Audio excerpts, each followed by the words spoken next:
I hope you're doing well wherever you are joining from. Thank you all for being here with me today. We already have 81 people. Hi, everyone. How are you? How are you mentally? How are you feeling today? What's going on wherever you are? I'd like to know. As you all know, the last 2 weeks have been traumatizing for every Nigerian. It has been war. It has been serious issues. It has been also other good things. What I can assure you is that for the first time in my lifetime, Nigerians, home and abroad, came together to demand to an end to SARS. In the process, we have found out a whole lot of other things. In the process, we have found out there is more that we need to demand. In the process, we have also found out that it is possible for us to actually work together collectively as a people. I want to commend all of you out there who are carrying placards, who are protesting peacefully, and for those people in the diaspora who have not stopped protesting, we appreciate you. We commend you for your efforts. Before we get started today, I want us to observe a moment of silence for people who lost their lives in all the different issues during all these different protests that happened around Nigeria. The Lekki massacre, the Zamfara people who died, the people who died in Ogbomoso, the ones who died in Delta State. Can we observe a moment of silence for them right now?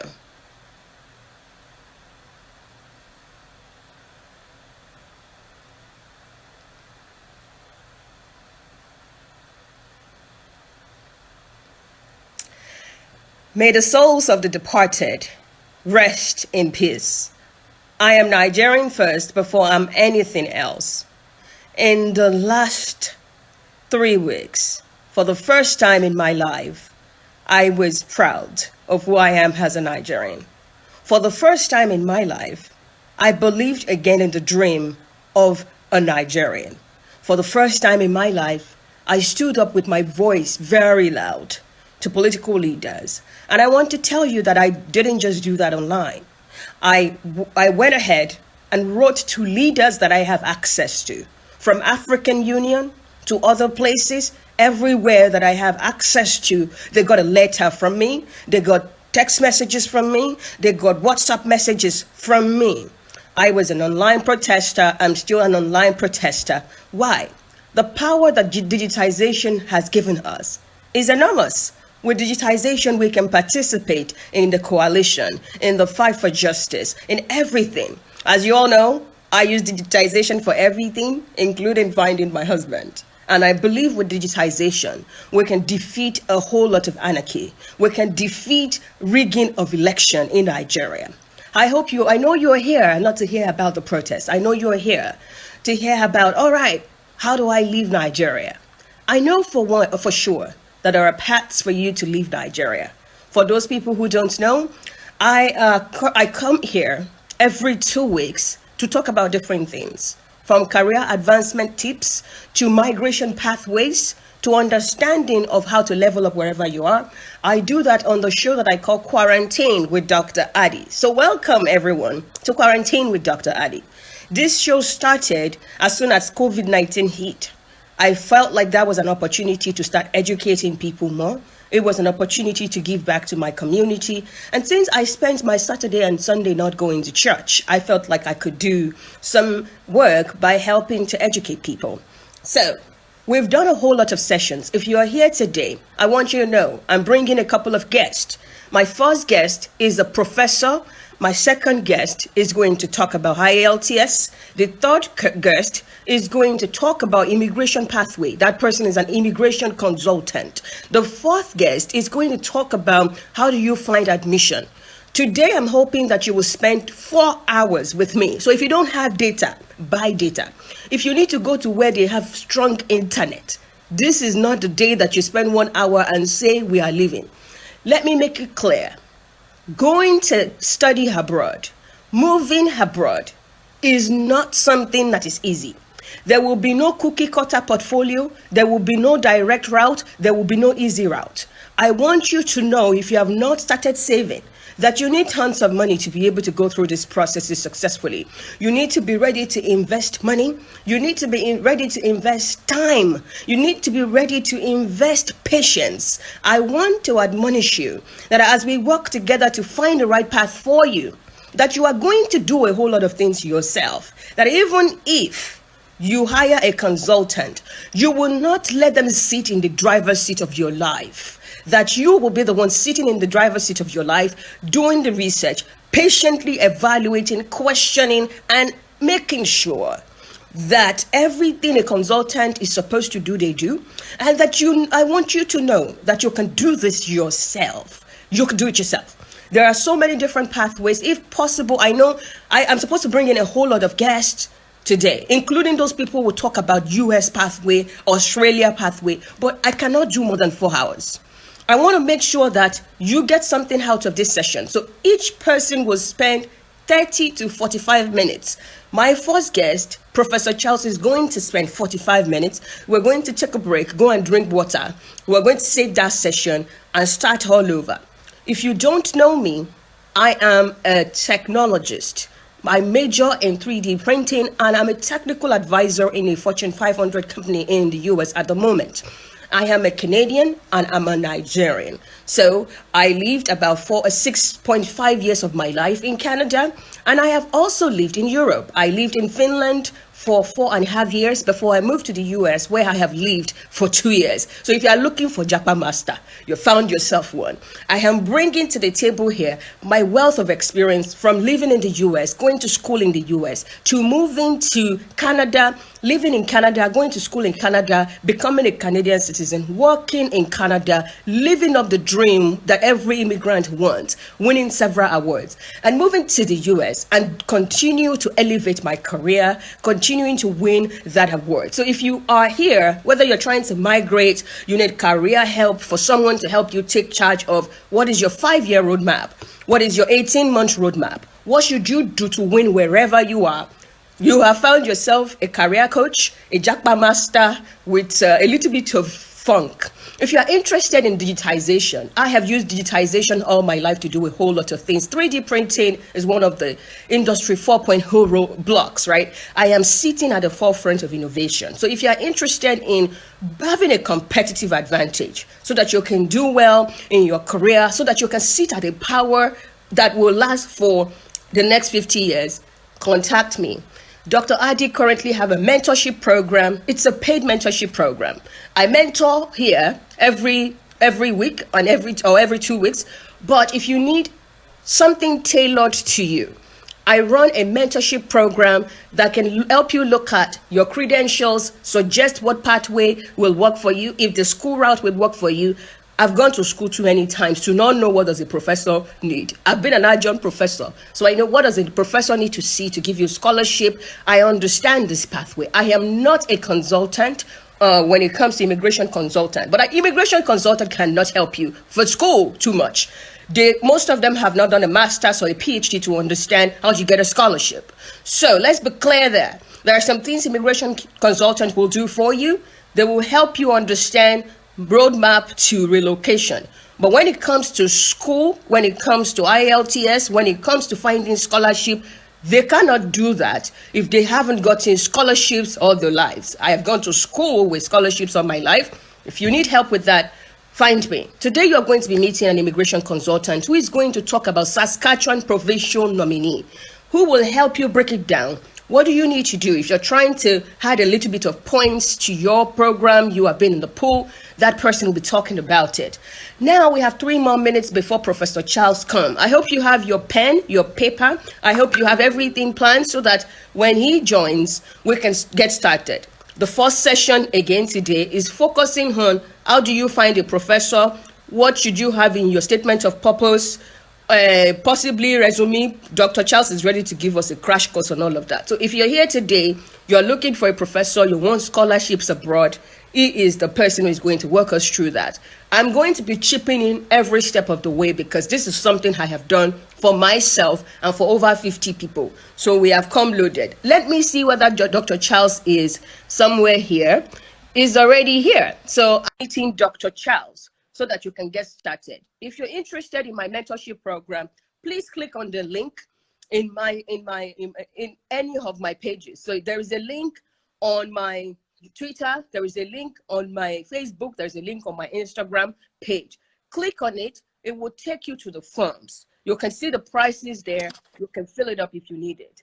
Dr. Charles, welcome, my brother. Can you? Yeah. How are you? I'm doing good. And you? I'm doing well. We're about to be ready to get started. Let me make sure my face is not hiding.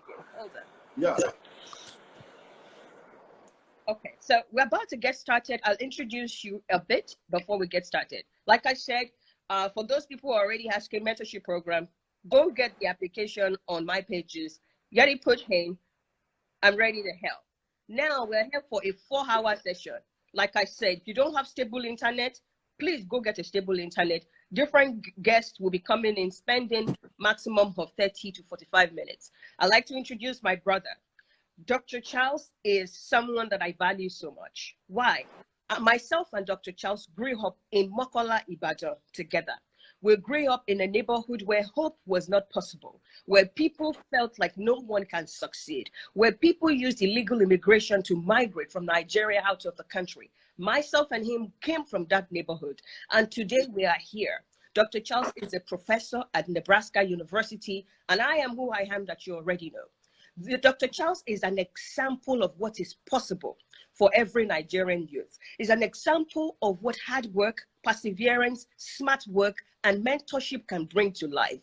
And that is why I'm explaining this, because I don't just want to introduce you to people who you cannot model yourself to look like. I believe every Nigerian needs to see people like Dr. Charles.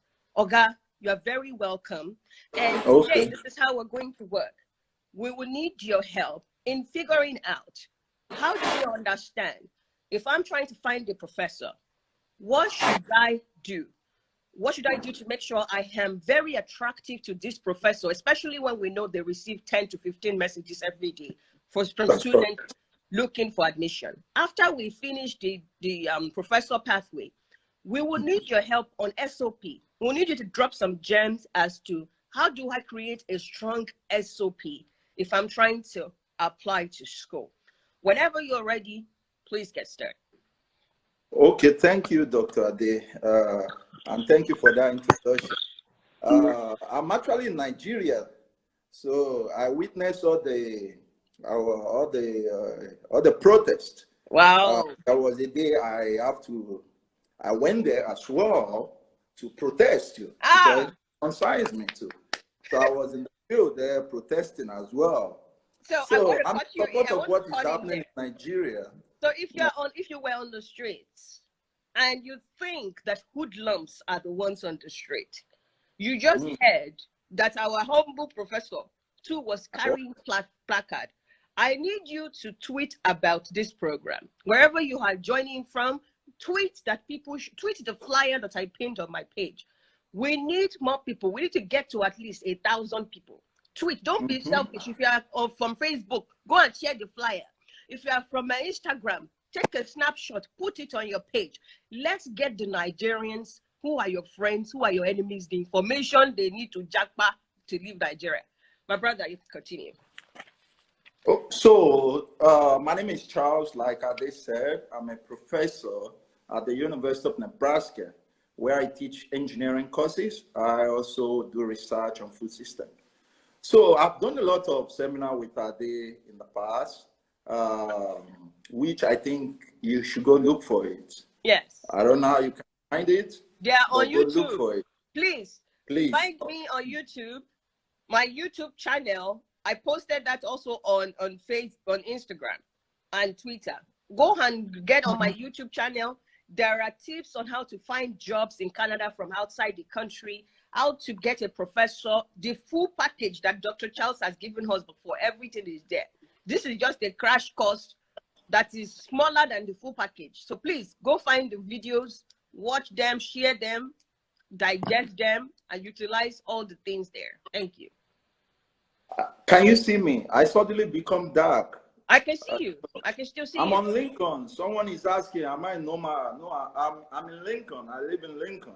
a Canadian. I'm actually Canadian, living in Lincoln. So yeah, so someone just asked the question. Mm-hmm. So please, you should go look for those videos and help yourself. Well, I'm going to briefly summarize a lot of things. So it won't be like what we did in the past. So in the past, we went so detailed, like a workshop. Like today, I'm just going to briefly give you some tips. The first thing I'm going to tell you is, if you want to come to do masters or PhD in the US or Canada, you don't need any money. And I'm seriously telling you this. Don't save any money. You don't need anything. Provided if you have a first class, if you have a 2-1, if you have a 2-2, I'm telling you, take it from me today, that you do not need any money to come to Canada or US. You don't. There are a lot of scholarships. A lot. There are some scholarships, they're just going to deal with your tuition. There are some scholarships, they will deal with your IELTS or living expense. Sometimes you can get 80% of the money you need covered. In my own case, I got the full covered. So the only money I took to Canada, when I was going to Canada 10 years ago, was just $200. I'm still spending the $200 up to today. Just $200. So there are a lot of scholarships online. A lot of scholarships. Bro, please hold on. People said that they can't hear us. Can you hear us? Somebody said the audio dropped. Can you hear us? Please let us know if you can hear us. Maybe you should add me again. I don't know. No, I think you're okay. I think people can hear. Somebody just gave you a thumbs up. Please keep going. Okay. So what I'm saying is that there are scholarships online that you can take the advantage of. So the first thing we're going to look at are, what are the things you need? What are the things you need to apply if you're coming for masters, if you're coming for PhD? What are the things you need? Now, I'm making an assumption that everybody here, if you want to come through to relocate to Canada, you're looking into research program, like master's research, PhD research, because these are the only ones that can actually give you scholarship.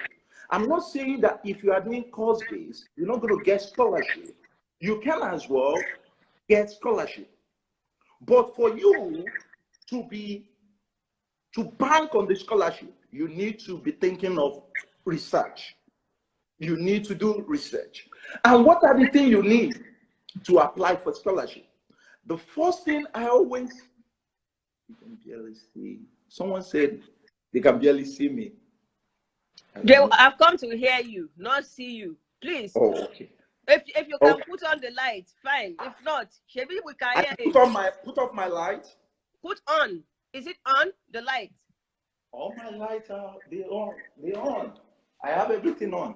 Okay.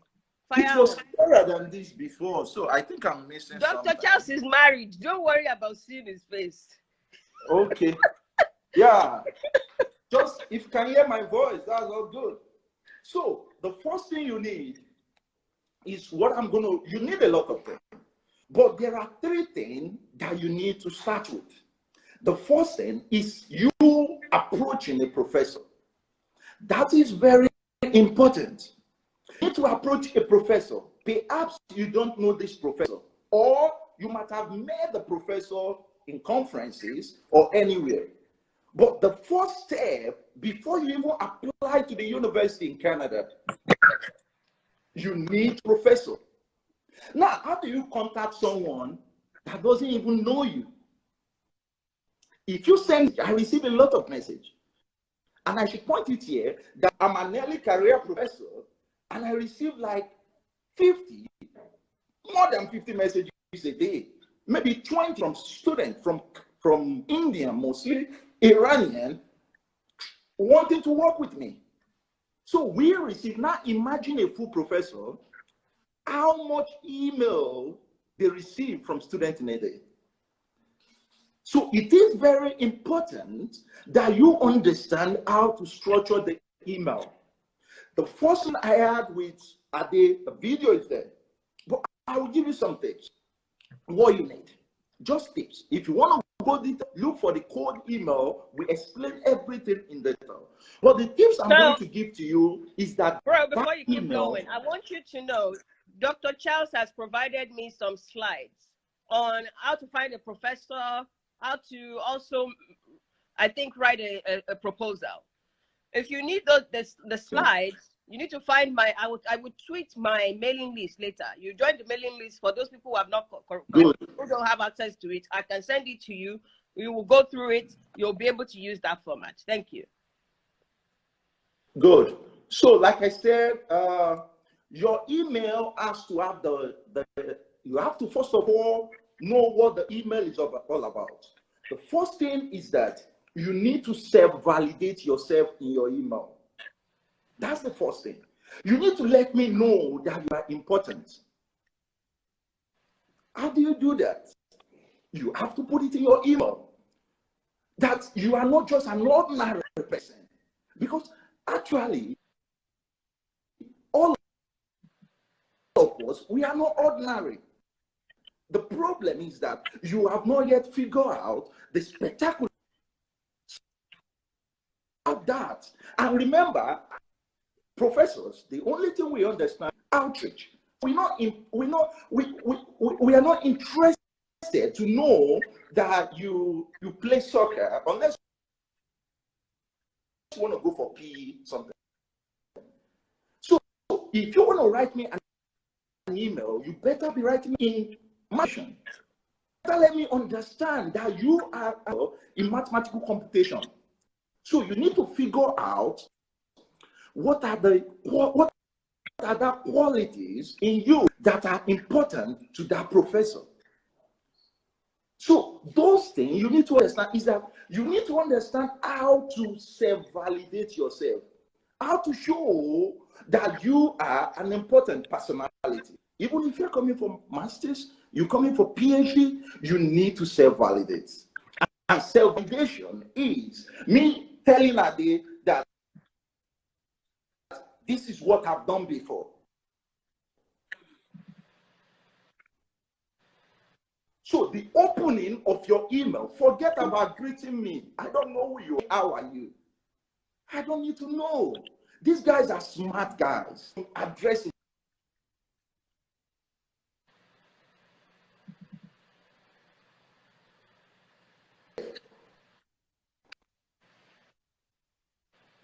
I'm losing you, bro. The network is going back. Self-validate. How do you do that? That's when you go into that video to learn how you self-validate yourself. We all have that in. The network is bad. Can you hear me? Can you still hear me?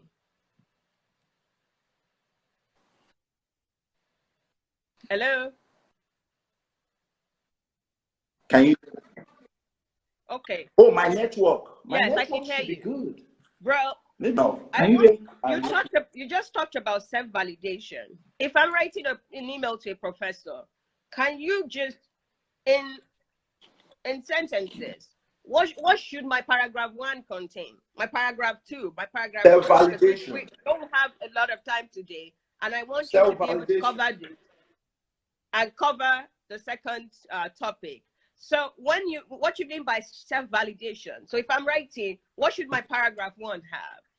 Your paragraph 1, your skills, your competency, the award, your age index, the research age index, your like awards, scholarships. But what you want to do is that if you will see what we put there. So your skills and competency. So if the professor is doing a research in food, then you want to self-validate that you are an authority in food engineering. If you are writing to a professor in mechanical engineering, you have to self-validate that, oh, I've done this and this in mechanical engineering. Can you hear me? Yes, I can hear you. So that's the first thing. Like, you need to let the professor know how important are you. That's the first paragraph. Can I add something? Yeah. So to show how important you are, there are a couple of tips that I want to give you here. The first thing I would suggest you do is first of all, read the research of that professor. Read to understand, at least know 5 keywords that are related to their research. So if it's, I'm trying to write to a professor who does 3D printing, I would read the last 3 publications that is on their website, because this gives me you a clue of what funding do they have today and what they're working on right now. If you read those papers, note those keywords that are peculiar to their work. 3D printing, biomedical, articular cartilage. Now you understand what this person is working on, not only on a high level, but also a little bit on the deeper level. So I would suggest find 5 keywords that define high level and low level understanding of their work. Now, if you want to write your first paragraph, I believe that everyone on this call have done a project or thesis back in Nigeria. So let's say you've done a thesis or a project. Upload your thesis or your project to Google Scholar or academia. It's important because as an African, as an Indian, as a Chinese, a Canadian and American professor thinks you can't write English properly. They already have their bias. Once they see that you have an African name, they may feel like you may not be able to write exclusively and publish papers. So you need to justify that you're a good writer by having a writing sample. That your writing sample could be the thesis you did in your bachelor's. It could be some articles you have published on LinkedIn. You'll find a place to collate all of them as a writing sample. Maybe you've written about that topic. Maybe you did a presentation about that topic based on the work you're doing. Put that presentation on SlideShare.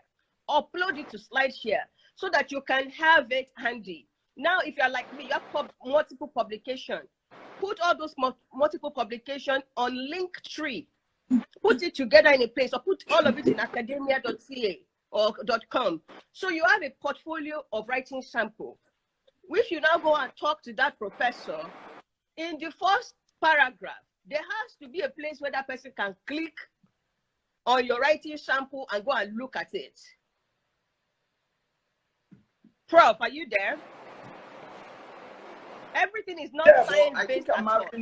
Everything, let me tell you this. I have one of my mentees is a political scientist. This person has written articles about political logistics, political insecurities. This person has written different articles for newspapers in Nigeria and other places. All of those articles collated. This person has written a couple of articles on LinkedIn. All of which she collated it and put it on Linktree. So it doesn't have to be that you are in sciences. You can be, I have another mentee who is in linguistics. She has published a couple of articles. She has gone to a couple of conferences. All of it, we needed to put it together in a place, one single place where people can access it.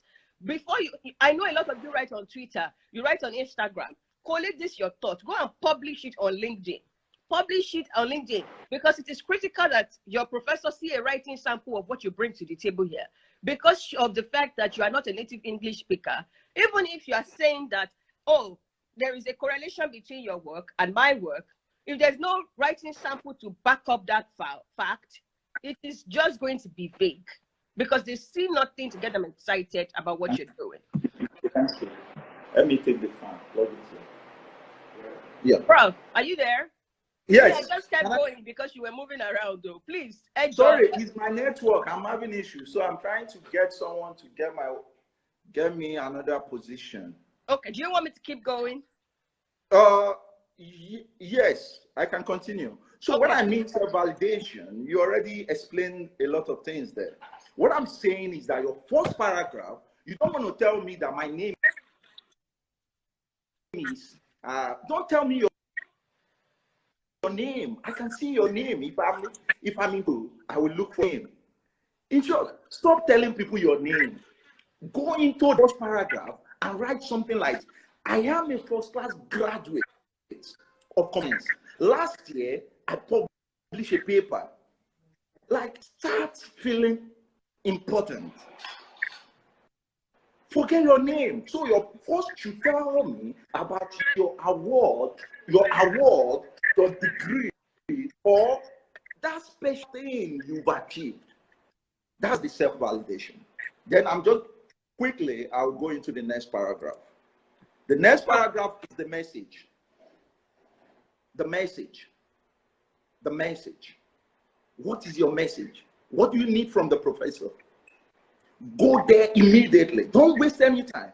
When you go into the second part, not even paragraph, I'm talking about just sentences. So the message is, I will give you an example. A very good example is that I saw your presentation at a conference in Italy, and I am really impressed with what you and your research group have been able to achieve in image processing. I plan to pursue a PhD in computational mathematics. So go to the message. Don't waste time. The second sentence should be your message. What you want that professor to, what you want from the professor. The first sentence is the what? Self-validation. The second one is the message. If you want better, more information, you can look for that video. The video has everything. The slide has everything. Dr. Charles broke it down to self-validation. Opportunity. Message. Yes. Yeah. The third sentence is the opportunity. You can't just be asking me to be your professor or to supervise you when I'm not going to gain anything from you. So you need to let me know, what am I going to gain? The truth is that most of us, yeah, we do something for free, but sometimes we also want to gain something from you. And as a professor, I'm telling you an inside gist. We always want to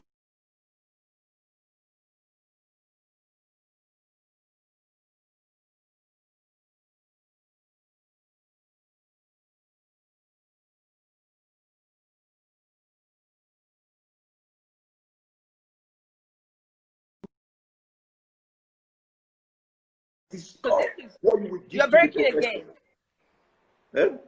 You were breaking. Okay. I'm trying to back. create a new. Can you hear? Okay, yeah. I'm creating a new position. Okay. Maybe this will be better. It's Nigeria anyway, but we need to keep doing this until we figure out something for ourselves and make it better. Maybe here will be better. Okay. Yeah, I think here will be better. We can't see you at all. There is light Yeah. at the back. Can you see me now? Yes, we can see you now. So what I'm saying is that you just need 3 things in your email: self-validation, the message, and opportunity. These are the 3 things. No add, no suppression. Just these 3 things. Don't give me an epistle because you want to write a message. So send these 3 things to a professor and you're going to get a reply. Like, put those 3 things in your email, you will get a reply. And why do you need a professor? Is because you are looking for funding. You are looking for scholarship. And a lot of professors, they have this grant. They can actually pay you. I didn't get it by applying online. I got it directly from the professor. I approached a professor, and he kind of brought me in and gave me the funding. So what I'm saying is that you need to approach a professor if you are applying to Canada. However, in US, it's kind of different. Some schools, you don't need to meet a professor. You just apply directly to the graduate study, and you might be automatically qualified for the funding. But in Canada, you need to meet the professor. And when you're writing a professor, you have to put those 3 things in your email. Okay, Dr. Charles, I'd like us to quickly, I want to chip in a few things here. And I'd like you to prepare to help us move forward to SOP straight. Yeah, that's why I'm very fast here. All right, I want to say this. I'm just going to read this out from my Instagram post. So in one of my Instagram posts, I laid out what is it that you need and what is the priority when you're trying to get into grad school. How are you going to be ranked? So the ranking goes as follows. The first one is level of support or interest expressed by a faculty member. That is what Dr. Charles is treating right now. Doctor, you are faded out. Can you face the window instead of backing the window? Face the window? Yes. Okay. That's what people are suggesting. So the first one is have the support of a professor. If you are trying to get grants, that is what you need to do. If a professor supports you or a professor is interested in you, that will help you. That is the number one, and it carries the most points when they are ranking you. The second one is reference letters. I don't know if you understand that who wrote reference for you and how they wrote the reference matters more than what is your grade. So if a professor, first of all, said, I want this student, and this student, I have grant for this student, usually that trumps your grade. So if your grade is 2.2 and the professor is really interested in you, they will give you a conditional admission. The second one is reference letter. So let's say you have worked with reputable professors, they have a lot of respect in their community. If that person writes you a reference letter, that also carries a lot of weight. The third one is your research potential. So if you have published papers, you have written articles on this topic, you have them published on LinkedIn, you have done some work, some research work to show how concrete your interest is in this work. This is also very critical. This is number 3. Number 4 is statement of purpose. Can you see how lower down statement of purpose is? Statement of purpose is not the first thing. So most people, when they say they want to go to grad school, they start to put together a statement of purpose. Before you even think of statement of purpose, have you thought about your reference letter? I want you to not let the person draft the reference letter for you.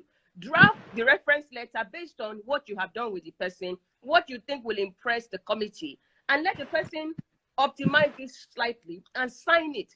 If you leave people to draft reference letter, usually they draft it and it's very subsurface. It doesn't really say that you are awesome. It doesn't really say you are good. So please make sure that you are in control of that reference letter. Somebody's asking for number 3, your research potential. So that means if you have published paper, you have a portfolio. Some people might not have published paper. When I did my master's in Europe, I didn't publish paper, but my thesis was very, very explicit. What I did was I created a research portfolio. In that research portfolio, I'm able to explain that I understand these techniques, and these are some of the things I have done using this type of image processing stuff. So I created slides, PowerPoint slides as my portfolio to show what are the things I could do. Despite the fact that I didn't have a publication, I still got admission because I was showcasing my skills. I was showcasing the techniques I know. I was showcasing that if I come to this person's lab, I'm going to deliver value. So having publication is good, but if you don't have it, we need to work together with you to create a research portfolio. That research portfolio will now sell you. So if you're a political scientist, we can put in that research portfolio some of the interest, some of the things you have worked on, some of the work you have done in a very nice way. If you attach that copy to your letter to a professor, the professor will open the portfolio to understand what are you worked on, what make you qualify for this one. So number 5 is applicant's academic record. I wanted to read this out for you to understand. Academic record is not as important as finding a professor. You need to find a professor, even if your academic record is not strong. If that professor is interested in you, the professor can fight for a spot for you, and you still get conditional admission, and you still get funding. Then number 6 is quantitative exams like GRE, TOEFL. Some schools require it based on the course you're trying to do. Some schools don't require it. Then number 7 is English proficiency. Some schools require it, some schools don't. So 6 and 7 have mostly aptitude test, proficiency exam. But 1 to 5, you need to get this together. If you're not trying to find funding, no problem. Maybe you don't need to find a professor. In Canada, what I noticed, and also in the US, is there are 2 types of admission. The first type of admission focuses solely on you have to find a professor who guarantees funding before they can even admit you at all. The second type of admission is not specific on finding a professor. The school may have allocated some millions and say, this year we are taking 10 students, we will give them scholarship. Those students will now choose professors to work with. Even if the second round, usually the people that it's always good for the second round are people with first class, because you'll be competing with very exceptional people. All of you are competing for a spot based on what the school has. Now, yes, we need you to have first class, but if you now have a professor who have said, I am interested in this person, even if it's a 2-1 that you have, that make you a better candidate than someone who has a first class, who doesn't have any professor saying I'm interested in this person. So in both cases, I would still suggest find a professor, talk to a professor, because it helps your application to be very solid. Professor, yes, yeah, that's a very good one. Please talk to a professor. Even if you have a third class, you can come to Canada or US. You just need to talk to a professor. If you are in arts, you are doing mass communication, law, just talk to a professor. Write them an email. Shoot that email to that person. Follow what we just described, and you will get a reply. This thing works. Like what I just explained is not mine. It's not mine. I read it from experience. It worked. All my students, they got funding. So somebody asking, should I be asking for funding in my application or in my letter to a professor? No. Ask for funding in your letter to a professor. Tell them, self-validate and say, this is what you have done. This is how your work is connected to what they are doing, or what you want to do is connected to what they are doing, and tell them what you're interested in doing. If they have funding and they are interested in you, they will write back. Some of them will not write back because they don't have funding. You may be an exceptional student, they have no funding, they won't write back. If you have not done your research to understand what the work of the professor is, even if the work you are trying to do is innovative, if it does not align with their research objective, they will not write back. So the question to you is, have you researched about the professor? Like I said in the beginning, don't try to start this process if you don't have patience. You need patience, you need a lot of time doing research, understanding different types of research before you start to write to a professor. Money is not the first thing you ask a professor. Not money. Don't even mention money. Winning them over is the first thing. Once they are on your side, they'll find money for you. Don't worry. Let me tell you something, and we're just going to take questions. So if you really want to... Bro, before we take question though, we want you to give us 3 to 4 tips on statement of purpose. Statement of purpose on statement of purpose. Yes, quick. Okay. Your statement, okay, before I go there, please do not attach anything to your email you send it to a professor. Rather, put links, your ResearchGate link, your LinkedIn, your Google Scholar link. Don't attach anything. We're not going to open it. There is even a training that I know all universities have such training that don't open attachment. So we don't open your attachment. Send link. Refer to a website, to already known website or a secure website through link. Then I'm just going to go to your SOP, statement of purpose. A lot of people have been asking, how do they write this? 3 things will be there. 3 things. The first thing that will be in your statement of purpose is you telling them in your statement of purpose, the first thing will be the purpose of the research, the purpose, why you are writing it. What is the purpose? That should be the first sentence. Don't explain or don't write about your background. The truth is that I'm not interested in what happened to you 10 years ago. I am interested in your life, the 2 years to the application. I'm not interested in what happened to you when you are in first year.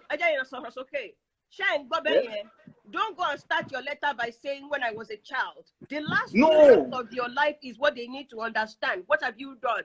When I was a child is the worst thing you can start your SOP with, or some childhood fantasy. You know, as economy is changing, digitization is happening, our childhood fantasies are no longer valid. So why should you put when I was a child, when I was 7, when I was 12 in your letter?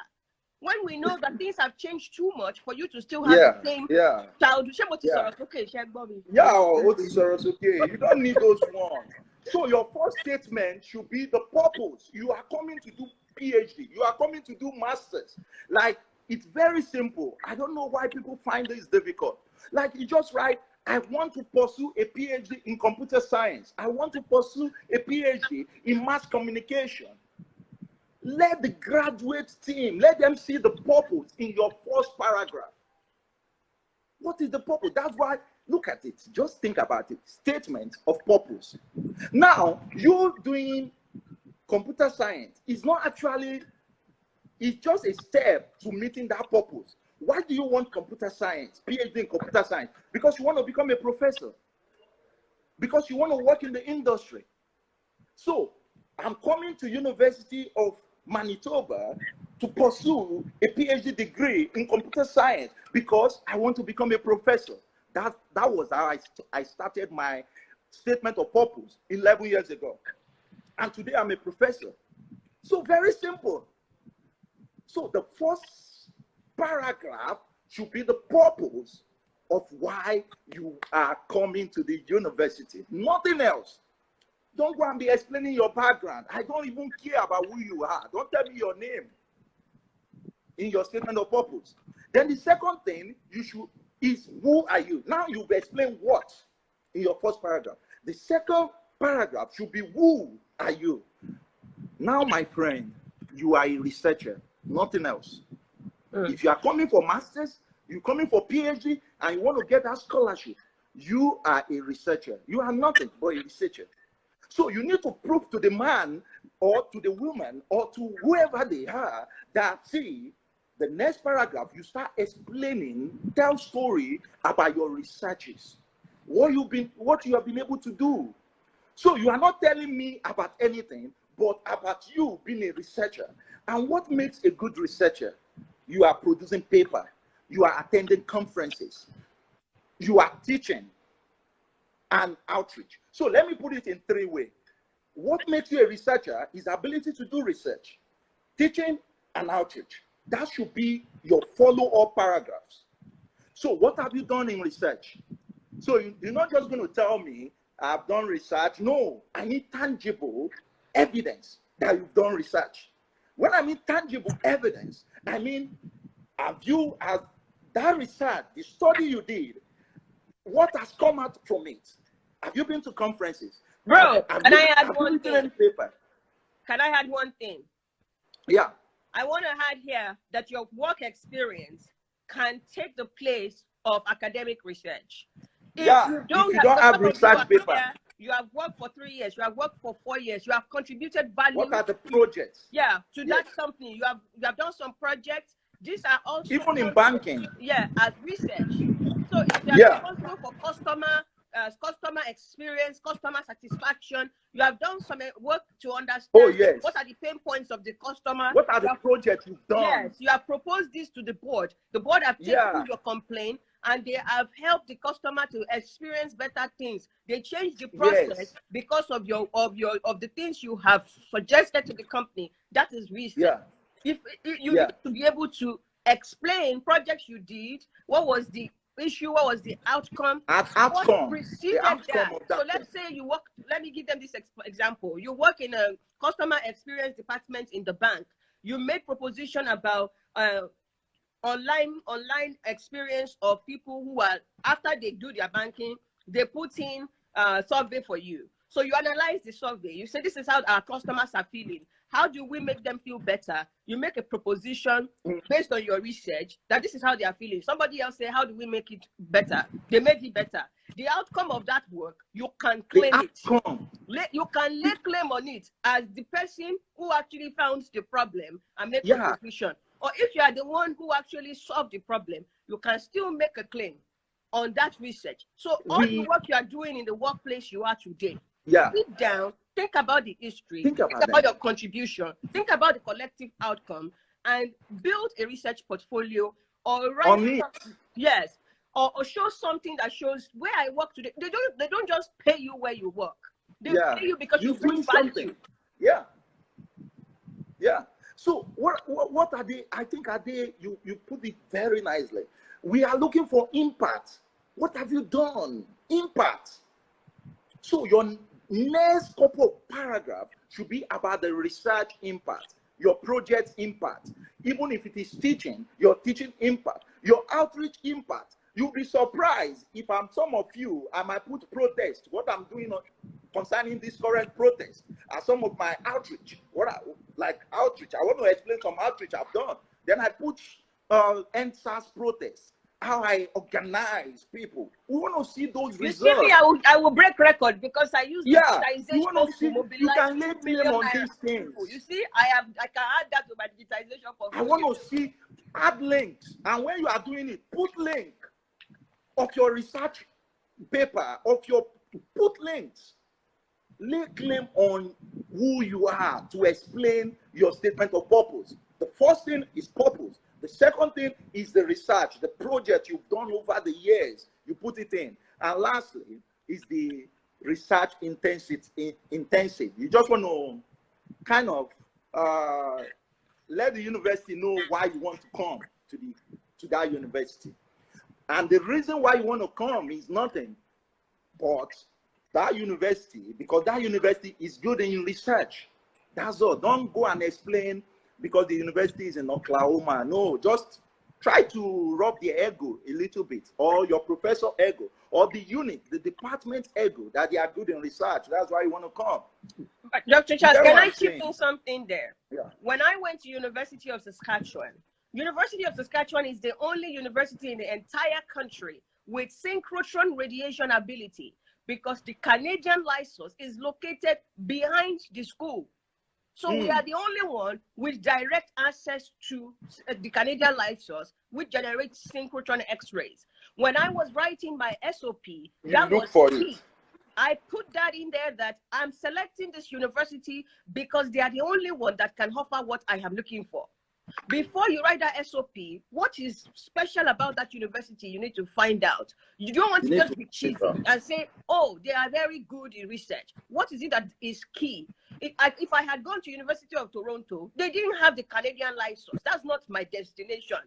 So I proved to the school that I came here because you guys are the only one that have this. And that is why I want to come here, because that's what I want to do. Find out what is peculiar.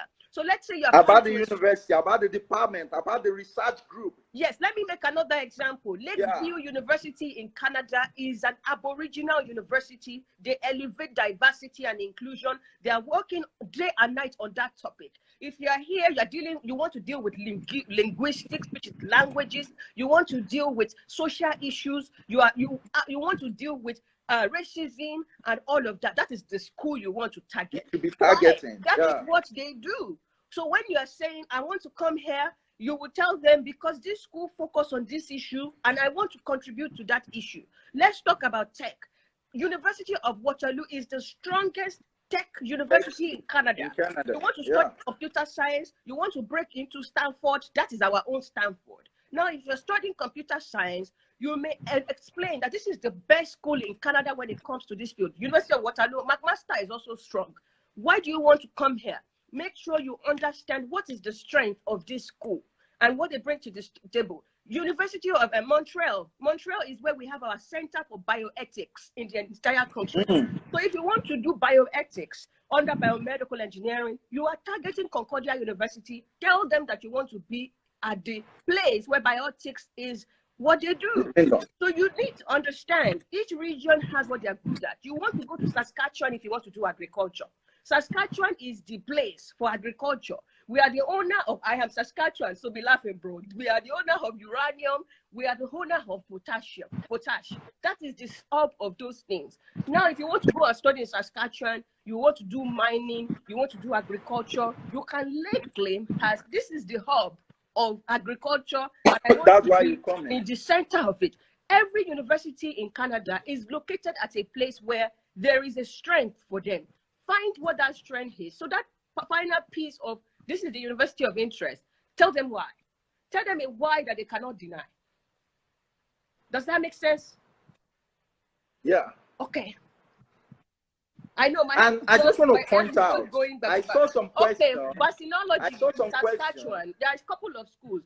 We have video. Center for Vaccine and Immunology at Saskatchewan. They are working currently on COVID-19 vaccine. They have money, plenty money. You should be looking at that school. McMaster also have plenty money for this thing. Alberta got money for COVID-19. So I know. I just want to point out, if you are coming for engineering, look into McMaster. They have a lot of funding. I'm directing all my students there. Master. And they're getting fun. Engineering, mechanical. They're doing very well in engineering. Go so up, look go for up, them. Look them. for them. And I'm just going to end here. Okay. So I won't take a lot of time. I will just explain code email and SOP. If you want to know better about this, look for those videos. We did a workshop on this thing, and you can get more information. I explained everything in profoundly there. So you should go look for those videos. We should take some questions. We have 2 more minutes. So if you're looking at medical imaging, there are a couple of options there. Which type of imaging technique are you looking at? Are you looking at MRI? Are you looking at X-ray? X-ray, Saskatchewan is king. If you're looking at other things, you know, this is why you need mentorship. If you want, come and book 1 session of mentorship with me. Let's figure out where you should be sending your application. It's because I know that some of you are very good application, but it's being sent to the wrong place, right? So if you send to where they don't need it or where they don't have strength, you are wasting time. Too much time is being wasted. Yes, it could be perfect, but if it's not directed right, it's still a wasted effort in the end. Bro, we have 2 more minutes. Oh yeah. So unfortunately, pick 2 questions from the question box. Do you have any question I can quickly answer? I'm reading them. Just give me 1 Engineering school, Waterloo, McMaster. So some people are asking, what if I got a professor who is interested, but the person doesn't have funding?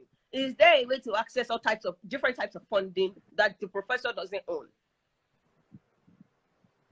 Say that question again. Sorry, very fast. If you get a professor who is interested in you and the professor don't have funding, still come. You're gonna get funding when you get to Canada. I assure you that. Seriously, so this is what I would tell you too. But visa might be problem. Yes, the thing is this: a lot of schools have graduate assistantship, teaching assistantship opportunity. If the professor is interested, look for teaching assistantship opportunity for that school. Apply for the teaching assistantship opportunity. If they give you the teaching assistantship, you will be able to come without the professor's funding. Now you will do the teaching assistantship and be able to pay yourself through. If you get a letter that you are the person selected for that teaching assistantship, it will help your visa application. For sure, in the first year of landing in Canada and doing your research, if you score those 90, you will get scholarships. You'll be looking for scholarships everywhere, and I believe you will get it. Yeah, I saw a question. There's no difference between statement of intent and statement of purpose. No much difference. Not much difference. It's 12 o'clock. Doctor, you are not only a force. I am very thankful to have you. I wish we can do more, but no time. In my corner, to know that anytime I call you to come and help Nigerians, you are here for us. We appreciate you, bro. You are like one. I appreciate you guys. I will drop Dr. Charles' handle on my Twitter. You people need to go help me grow that Twitter. Grow that Twitter for me, so that all the gems on academics that is sharing there, we can share it to more Nigerians. What I want us to do for people like him is to grow his page like we grew Dr. Jikbo's page. We need Nigerians to be related to more academics in the US and Canada who are successful. Again, Prof, we thank you for your time today. Safe in Nigeria. Please help me hug Mama for me, please. And say I will. Trust me. Thank you. Trust me. And I'm getting to Mokola very soon too. You are going. I will. Just I will. So I will Thank you guys. Thank you, Addy. Maybe I need to introduce you to some government officials in Nigeria before you. That would be good. I trust you now. Thank you. I trust you. See you guys. Thank you, Addy. Thank you. Yeah. Bye. Hey everyone, I hope that was useful for you. I hope that gave you some insights. As Dr. Charles said, go and find the videos I have done with him. Go and find some of the videos on my YouTube channel. There's tons of information there that can help you break it down. I'll also drop my mailing list, and once I put it out there, I'll send all the different files associated with the different sessions we've done. One thing I love about what we do is that we don't just give you vague information. We help you break it down. We give you slides to follow. So I am going to look for my second speaker. My second speaker is an immigration consultant. She's coming on here to talk about Saskatchewan Nominee Program. So if you have been in the pool, you are wondering, okay, well, this pool, how do I get my points up? And you are considering the immigration pathway using the PMP route, she's going to be breaking down the Saskatchewan Nominee Program for us. I want to tell you, this person charges $200 per consultation.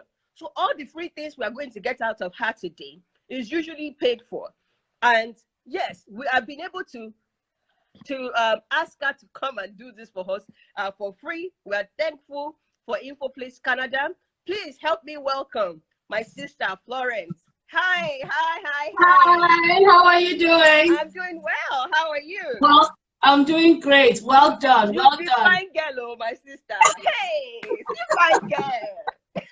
Oh, thank you. You as well. You as well. Well done. Well done. I just caught the last bit of the other session and it was really good. Really good information. Excellent job. Thank you for being here with us. People, you know, I try so hard to not endorse immigration consultants because I've also met some horrible ones. I've met people recommending that someone with a 2-1 or a first class should go and do a 1-year program that they will pay for. It has made me weary. But if there is someone that I have endorsed, people ask me, I need an immigration consultant, I just say, go to that page. She's the one. She's been helping a lot of people. Not only that, during this protest, she's been one of our funders. You know, when we're distributing credit, she doesn't want me to say this, but I have to say this to appreciate her. You know, we're talking about diaspora support. She not only supports you through our services, she supports us through our finances. She supports all the work we're doing with NSAS. We appreciate you for coming on board today. I was telling them before you joined that this is a program that you charge people $200 per hour, and you have agreed to come and give it to us for free for this session. I also want to admonish you, if a Saskatchewan Nominee Program doesn't work for you, and you want to pass through PMP route, I would admonish you, save up and go and do a consultation with her. She gives us receipt of step by step of the people she has helped. This person get receipt. So I am publicly endorsing her for you. Thank you so much. Immigration consultant, you must use one. I think you should go book that consultation with her and pay for it. As I always say, coming to Canada under either PMP or Express Entry is not cheap. If you are going to do it already, make sure that the right person is doing it for you. If you can do it yourself as well, you can get a little bit of advice and go and do it yourself. But at the end of the day, you still need to show a whole lot of funding. This is not a cheap program. But in the end, you have to ask yourself, why am I doing this? Is it for the future of my children? Is it to give me the leverage that I deserve as a person?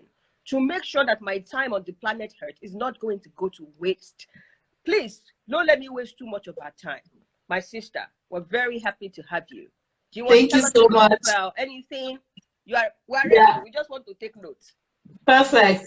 Hello, everyone. Thank you so much for inviting me here to speak. I was really happy because all through this week, in fact, I have been so heartbroken.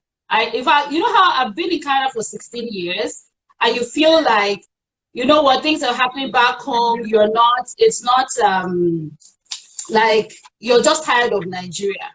But when this protest started, I felt like, oh my goodness, maybe things will be different. Oh my goodness, maybe they'll listen to us. I've worked in government here for over 10 years. I have had times when we've been there when an election happened and when the government promised something and it had to happen. And it happened when, as they said. So I felt like, oh my God, people are talking, people are listening, people were seeing Nigeria coming together, no divide, that something was going to come out of this. But the way it ended last week was just, my heart broke into so many pieces. Like there were days, on those days when I just could not function. I was just like, I can't believe this. Well, the height of rejection and dejection, basically, you know, with the way things turned out. So I really applaud everyone who moved, who pushed. I don't think it's the end. I honestly think that there's been a lot of awareness, even though it ended the way it did. There's been a lot of awareness and a lot of education, and I think we need to continue to push for that education and awareness. And hopefully, we're going to gradually see, it's going to be bit by bit, but eventually we can see a complete overhaul.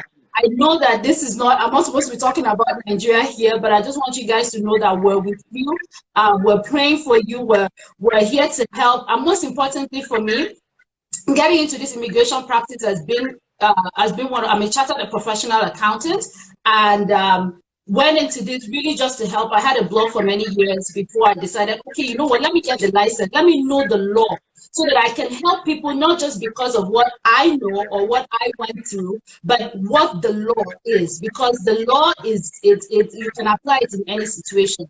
So I got my license and everything, and through that, I've been able to start my own business and grow my business here in Saskatchewan. That I do work full time now. I no longer work for the government. I run my business. So there's that opportunity. And also, being Nigerian, you want to show that you can do things and do things well. Credibility, integrity is absolutely important to me. And really, it was coming into this space where there's a lot of lies, where there's a lot of deceptiveness, just to get people going and really bring people to know the real truth of what your options are to immigrate to Canada. Many times I get contacted for things that I think it's unimaginable, but I will be able to use the opportunity to educate people and say, most of the times we think short term when we're coming. I want to leave, I want to go now.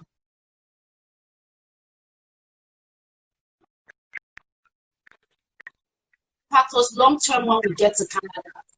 And I'm going to be talking about some of those now as I go through the requirements and the criteria to immigrate to Canada through the Saskatchewan Immigration Program. So it's very important to know that it's not easy, but it's absolutely possible, and absolutely possible to do it the right way. No audio? They said no audio. Can you hear us? Can you hear? Can you hear us? Can you hear us?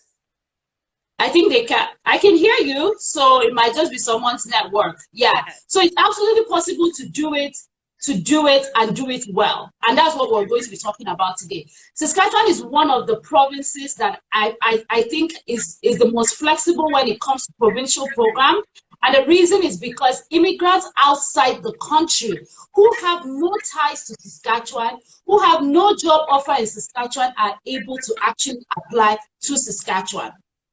And the reason is because the program is set up in a way that it just tailored to invite the people that meet the requirement and all of that. So there are many programs in Saskatchewan, but I'm going to be focusing on the 2 programs that are open to immigrants outside the country. I'm assuming that a large proportion of the people on here are people who are outside the country looking to come in. Now, this provincial program is very important. If, for example, you're already in the express entry pool and you're losing points, or you cannot, in fact, you're sinking in the pool, this program might help you come out of the pool, right? And it's very important to know that it has its own separate application system. It doesn't invite people out of the express entry system. You have to apply because they have their own separate portal. They have their own criteria as well. Now with SINP, there are 2 pathways. There's the occupation in demand that doesn't require you to have an express entry profile. I have had successful clients who have been nominated to that. They did not have an active express entry profile. Once you meet the criteria for that, you can apply. And this is very good for the applicants who are like over 35 or can't really meet, or even 40 sometimes. You have your scores are higher, your age is higher, so express entry is not really favoring you. But SINP, because of the structure of how the assessment grid is, you're able to actually meet their criteria. The minimum cutoff is 60 points, be it for the occupation in demand or the express entry one. So there are 2. For the express entry pathway, you have to actually have an express entry profile to be able to apply through that pathway. And I'll tell you why that pathway is beneficial. It is beneficial because it's actually faster to get to PR if you come in through the express entry SINP pathway. If you do only if you qualify for the SINP occupation in demand, it is longer. The processing time is a lot longer for you to eventually get permanent residence. The nomination time is the same thing, but when you're done, the occupation in demand route folks send their application by paper to Nova Scotia. The express entry route gets back into the express entry pool, get the additional 600 points, and are able to apply through the express entry pathway. So now, if I can chip something in there, I know some of you are on here, you are 35 and above. You are wondering, what is the route for me? As you heard, the paper route is slower, the occupation in demand route, but it is the right way for you to approach this if your occupation falls in the category that is required. I believe a whole lot of the occupations that you're working on fall in this category, and recently I think they widened it a bit. So yes, I did a session previously, and there is that slide. So if you're interested, I'll also be sending this out to you people to be able to look at the sheet and see, okay, where is the link to click to see whether my NOC fall under here, I can apply for it. Patience, a lot of patience is required. A lot of patience. So if you're doing these processes, you can't just be saying, I want it tomorrow, or you just read briefly. You need to give yourself a little bit of time to understand each of these processes and follow through. You can't just do things halfway and say, I'm tired. You need money. You need patience. The people over 35, their route will be slow, but hey, there is a route for you. Thank you. Yeah, and the way the system is right now, for you to get the maximum points, because over the last, I would say almost 9 months, the lowest they have invited has been 68, and for you to be in that bracket of 68 without having any ties in Canada or any work experience in Saskatchewan, you have to have almost 10 years of experience in one knock code. Now, this is where a lot of people who have been successfully invited get into problems, because they assume that I can join all of my work experience in the last 10 years. You cannot join all of your experience in the last 10 years. You have to pick the one that you have the longest experience in order for you to apply. Someone asked, can we apply for OID and at the same time? No, because in the way when you're setting your profile, it's going to ask you a series of questions that would automatically select which pathway it is that you're applying to.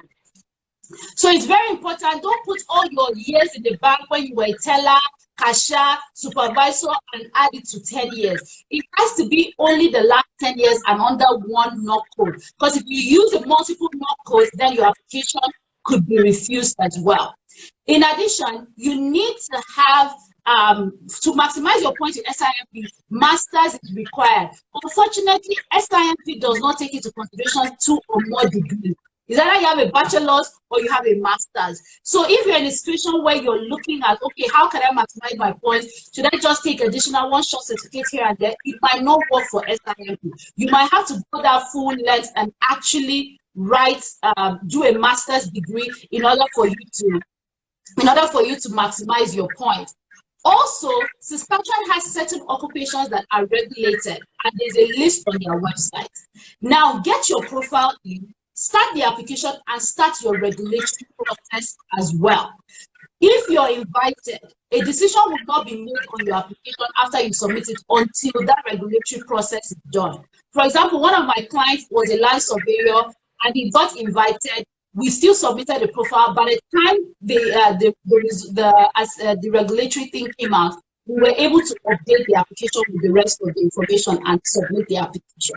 So it's really, really important to ensure that you have that the regulatory process going if you're in a regulated field. So look at the list and look at the Saskatchewan list of regulated fields to better understand that piece of it. Also, if going back to work experience, in that 10 years of work experience we're looking at, the knock code you should choose, you should prioritize, should be the knock code that you worked in the first 5 years gives you the most points. So don't go pick a knock code of the job that you did 6 to 10 years ago, because you're going to score lower and you're not going to qualify to submit your profile. Sis, I have a question. Yeah. So this has happened to a couple of people that have talked to me. let's say now, 5 years ago, the person was a customer service person, and the person got promoted and became a manager at some with similar role. But now the titles have changed. And then they got promoted again, title changed again. Now they're wondering, is it possible for me to still categorize all of them as part of a knock code, despite the fact that the titles have changed and the roles has expanded? So the thing with the role, it comes down to the letter that you're going to be getting from your employer. The job letter that you get from your employer, what will they say you were doing in the last 10 years? Ejo, don't drop your email. Don't drop your email. Don't drop your email. The mailing list, I'm going to put it out. You're going to put your email in. Please don't drop your email. Thank you. Yeah. So it's going to depend on the letter that you actually get from your the letter that you get from your employer. If your employer writes a letter and says you've been a manager for the last how many years, it's not about the title, which is what a lot of people miss. It's about the description of your role. So you have to look at the job letter that you receive, look at the description and ask yourself, what does this description fit me under? So there are times when people have actually been different growth, but when you look at the description and the overall, they're still under the same particular knock code. So that's what those people need to do. Do a deep dive into, like, actually I always say, get the letter that if you were requested to submit it, what will your company give you? Get that letter and use that to effectively determine exactly what your knock code is. Because then you know for sure what it is, then you're not going to run into that issue where it's like you chose the wrong knock code or you added knock codes that are different when you're trying to determine your work experience. Does that make sense? Yes, it does. I think my suggestion is this: you've worked for these people, or I have another question. So I no longer work for that company, and now when I change role, the task kind of slightly changed, the description slightly changed, and they want to merge it. As a millennial, usually we spend 2 years at different locations and keep moving for career advancement. Is there any tip on how they can make sure that they still fit under one knock code? Because what I have seen is people having to move careers and that the description a bit off from that knock code. How do you think they can approach that? I think that, like I said, it depends on their organization and what they've done.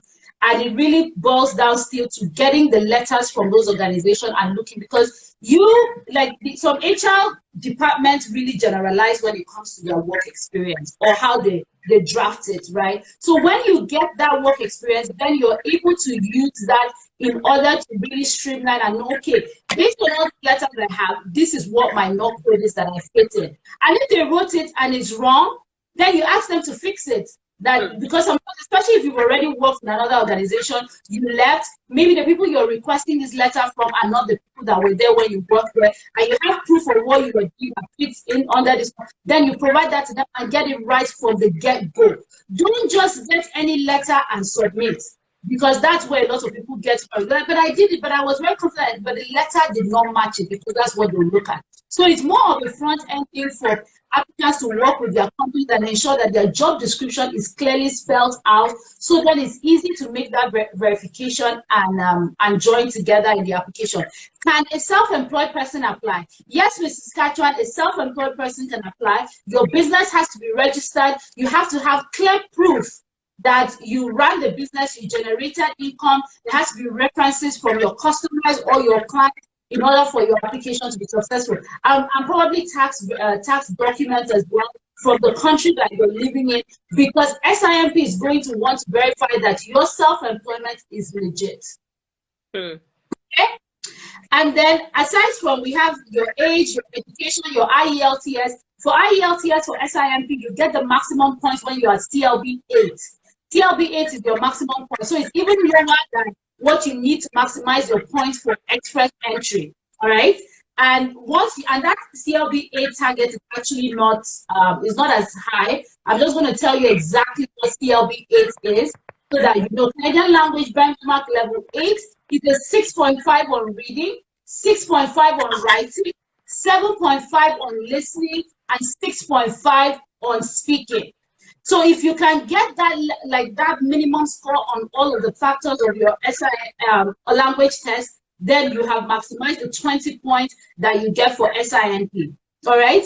So once you have that, then you know you're done with that. Age, SINP is so generous with age that up to like 36, 35, 34, you still score the maximum 12 points over 12 for SINP. So this is where a lot of people have that benefit. So if, for example, you're 34, you have 12 points, you max out your IELTS, you have 20 points, you have a master's, you have 23 points, and then your 10 years of work experience gives you 15 points, you're already scoring 70 points right there. And you know that as long as your NOC code is being invited, you have a chance of applying as well. So I'm just going to repeat it again. It's 6.5 on all factors and 7.5 on listening. That is CLB 8.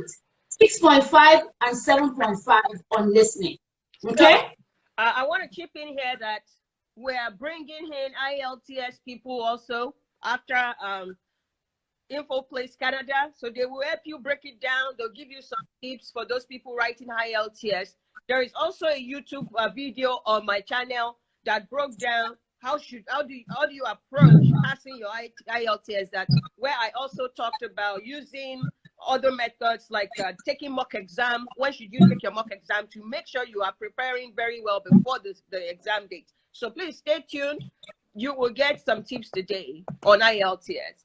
Now, I'm wondering, sis, for people who have HND, do they get the same point that someone with bachelor's degree get? Or no? That would be because that question, HND, because HND is assessed as a three-year post-secondary education, so they would get the 20 points. Okay, so you've heard that to the person asking about HND. HND has value here in Canada. So please note that you can do your West evaluation to be able to receive your points under the SINP program. Yeah. So one of the things too, so once you've calculated your assessment, your stuff, and you create your profile, it takes like, once you have all your information, it takes like 10-20 minutes. You're done creating your SINP profile. Honestly, doesn't take long. Once you're done creating that, is really the waiting game. I'm going to talk about a little bit about what has been happening with SINP over the last 1 year. There were huge draws happening, and then once COVID happened, it slowed down a bit. Now it has started. What we're seeing with SINP is that they're actually becoming a lot more program occupation specific. So they have draws where it's only IT professionals that they choose, and they have other draws where they pick 1 or 2 other codes and things like that. So what you can do for yourself, and I'm going to speak to the people listening right now, husband and wives. If you guys, couples, if you really want to get to Canada, there's nothing like primary applicants on this journey until the person has received an ITA. There's no primary applicant. Anybody who meets the requirements, can write IELTS, has their education, everybody should be on it. That's what I do for my client. I'll give you an example. There was a time when a client had 300 points as the wife in express entry. And then the husband was one who had for something. But guess the person who brought the family to Canada? The wife with her 300 points. Because we still put her in the express entry pool, made her available to provinces. Nova Scotia invited early childhood educators. That was how she got her points, and had 600 points higher than the husband. I was the one who brought the family to Canada. So couples in here, do not limit yourself. You guys are very lucky, and I tell my clients, you have multiple opportunities to get it. Multiple opportunities to get it, because especially when you're in different occupation, that means if it's this occupation, it might just be you. If it's that occupation, it might just be you. So it's really, really important to ensure that you both write IELTS if you can, get your education credentials done, and wherever you can put your profiles there, be open so that you can maximize the opportunity for your family as well. Sis, I want to digress 1 minute. If it's okay, I want to ask you, it is me putting you on a spot. So I'm sorry, but I think it will really help. I've had a lot of people contact me and say, I am a nurse. I am an early childhood educator. I'm a doctor. I am a mechanic. Can you give us tips as to what should they be looking at? Is that the right place for them? or there is somewhere else they should go and put their credentials. Because what I see is this: everybody gravitate towards the same direction. They want to do Saskatchewan now because we talked about it today. Saskatchewan may not be the right route for them, but because we've talked about it today, now they'll go and put expression of interest and not realize that maybe based on the qualification and what you have, maybe there's a better place for you. You don't have to give us everything. But if you can give us one or two, if they want to know, they can come and pay. No, the truth is, with the way the system works right now for permanent residents, honestly, there's only Saskatchewan out of all of the country that you can just apply to directly. All of the other provinces use the express entry system, which is why I encourage everybody to get into the express entry system. Last year, 2 of my clients who were nurses that we did not have any hope for received invitation through the province of Nova Scotia. In 30 days, they got their nomination. We've submitted the application. One of them ended up getting her papers in the US and did not use that nomination from Nova Scotia. I wish I could gift it to somebody, because it was just one of those things that a lot of people are looking for. So what did I do with those clients? All I did was, when creating your express entry profile, I did not just select one province. I checked off every single province in Canada and said that they will be willing to go anywhere. Many times people say, oh, I don't want to go to that place, I don't have family member there, or I don't like that place, I want only Ontario and this. And I encourage them and I say, your first step is to get here. Because you don't know, most of these places are great. Like I said, I've lived in Saskatchewan for 16 years. It has its own downsides, but overall, it's been a great province. So open yourself to opportunities if you really want to immigrate. Don't limit yourself. So what they can do is just select these different provinces. Now, the medical field is a field that, especially for doctors, there's really no province that typically invites them, because their process is long. They're not just going to get into the system and all of that.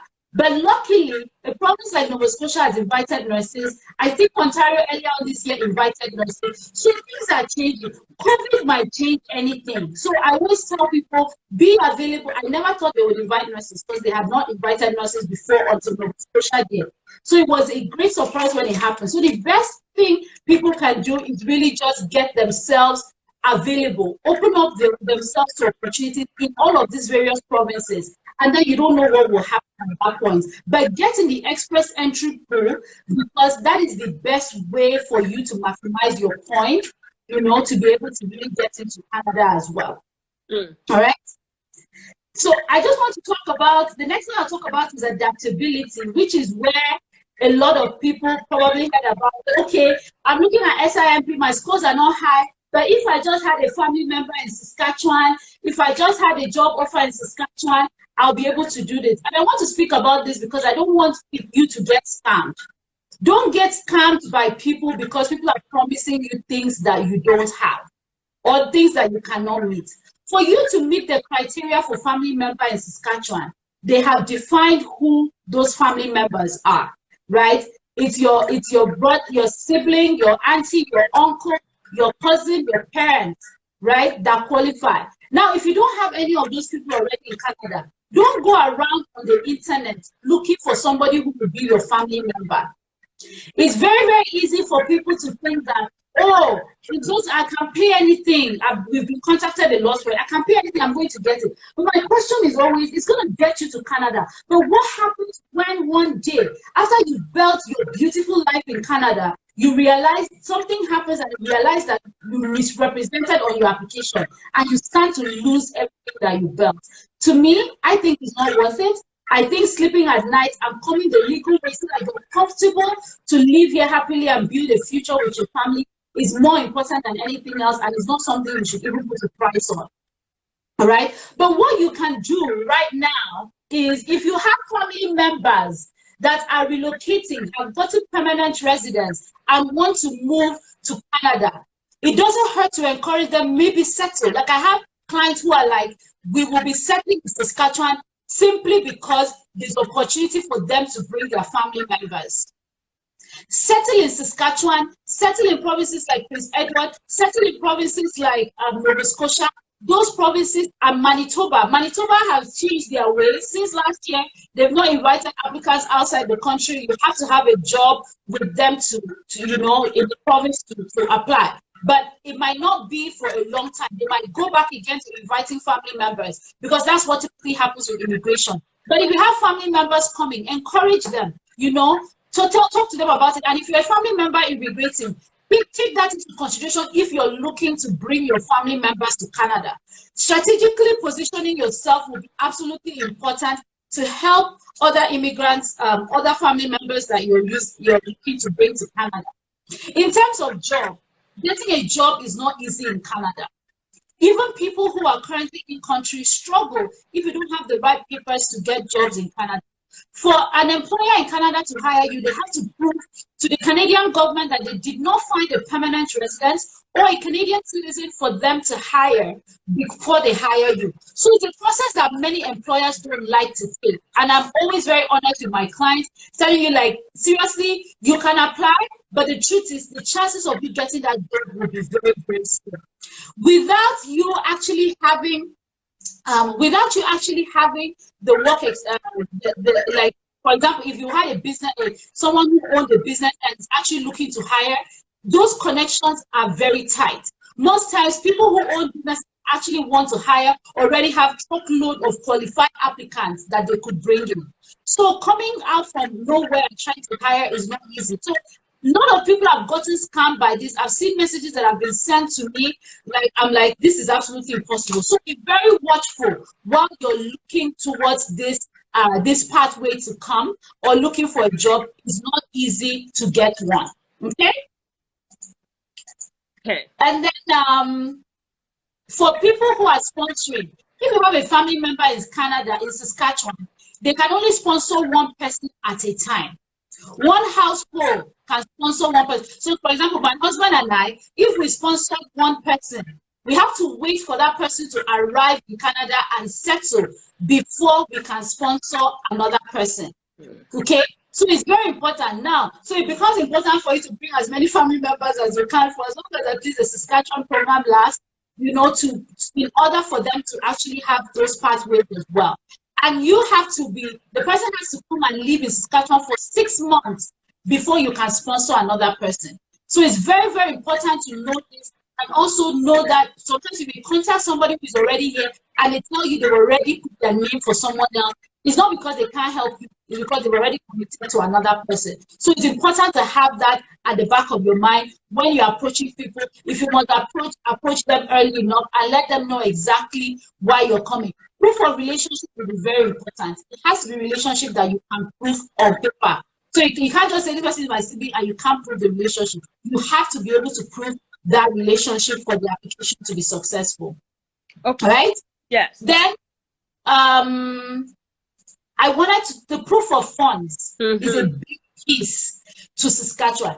Saskatchewan application, you have to hold the money 3 months prior to when you apply to Saskatchewan. Even if that money was gifted to you today by your mother or father, you can't apply. They will refuse the application. They're very, very strict on it. So even if it's a gift, keep that gift for 3 months before you start the application process. I'm going to start to tweet these points if it's okay. Good, yeah. And note that when you actually have when you actually get your bank statement as well, the money has to be there throughout the application process.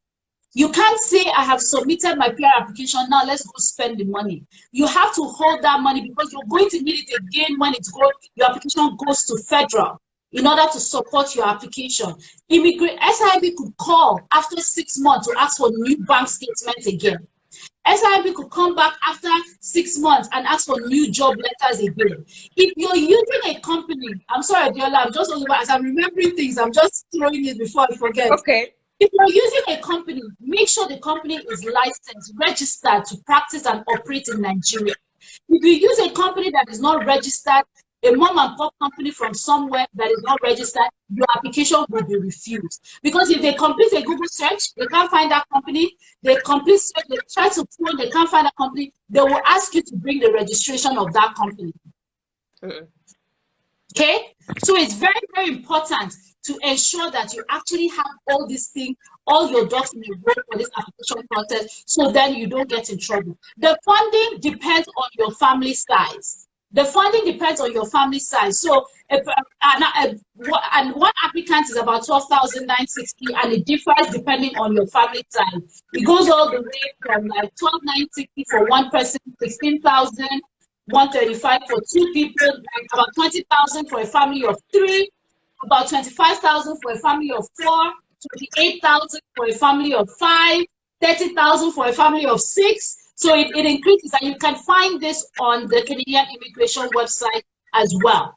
Some of the types of funds that SINP would accept: your personal checkings or savings account, bond, cash value life insurance, GIC certificates. They would accept mutual funds. They'll accept provident funds. They'll accept your pension. With your pension, it has to clearly state how many percent of that pension you would have access to the moment you retire or you end your contract with the company. Okay? So it will be very important to have that. And of course, for my Canadian people, your tax-free savings account as well. A treasury bill would be accepted by SINP. So these are all the different funds. And don't think that you need to keep all this money inside your checking account, your current accounts, for it to happen. You can keep this funds could be in multiple places. You join it together. As long as it adds up to give you the minimum settlement funds, and this is funds that you will require to travel, then you're good. I'm listing it in Canadian dollars. I'm so sorry, Naira. I don't know what the Naira rate is right now, but when you Google it online, you can use that to convert it to what it would be Naira for you. All right. So that's it with the proof of funds. And I really stress, hold your proof of funds till the application is done. Do not spend it, because at any point in time, they could request for it, and if they request for it, you could actually lose your application if you don't actually have the funds ready at the time when it's being requested for. I want to add something here. So if the proof of funds is $6,759.9, please do not mistakenly say you are showing 6,700 and omit the $0.90. If you omit that $0.90, they will refuse it. It is advisable that you had a little more than what is required, so that you will have enough money, especially with exchange rate going back and forth. Very important. To have a little buffer, because if exchange rate comes down and they calculate this money, you need to be able to meet the requirement. If you don't, all of the effort goes to waste. Exactly. No, thank you. That's very important. Yeah, so once you have your funds, you have your work experience letter, you have your IELTS, you have your education credential, you are literally, ready to go when it comes to your SINP application. And most of the things you should know about the SINP application, all the verification is typically on the primary applicant, the main person who got the invitation. So the job letter, so if it's a family that is applying, the job letter would only be for that primary applicant who is the one that got the invitation to apply through that application process. Okay, so it's really, really important. Now, current process, when we look at processing time, because people always want to know what is the processing time. SINP is an average of about 27 weeks, in processing. Sometimes it's faster, but then now, depending on the pathway you take, your processing time differs. When SINP nominates you, if you're the Express Entry pool, it's going to come up in your Express Entry profile and ask you to accept the invitation. Once you accept the invitation, you get your 600 points, right? And then you're going to go through this Express Entry route, which is about 6 to 1 year right now. Now, if you did the occupation in demand, once your nomination comes, you now have to package a full application at that stage and send to immigration. And that particular pathway takes 18 months from that time. 18 months. And because of COVID, it's taking longer than that. So again, a reminder to everyone, this whole application process is not overnight. It's going to require a lot of patience from your staff. It's going to require a lot of patience and a lot of work on your part to ensure that you actually meet the criteria and also patiently waiting through the application process. It's not express entry. Once you receive your ITA, they're still saying that the average processing time is 6 months, but with COVID, it's not sitting at 6 months for many people. I don't think it's the average processing time anymore. So it's just important to ensure that you actually you can wait through that period and hold the funds that you need to through that period as well. All right. Great. I'm trying to look through some of the questions here. Okay. You can keep going, just so you know that I could break in. I also want to say, if you're on Twitter, I have tweeted my mailing list. So please go and find it, put in your email over there.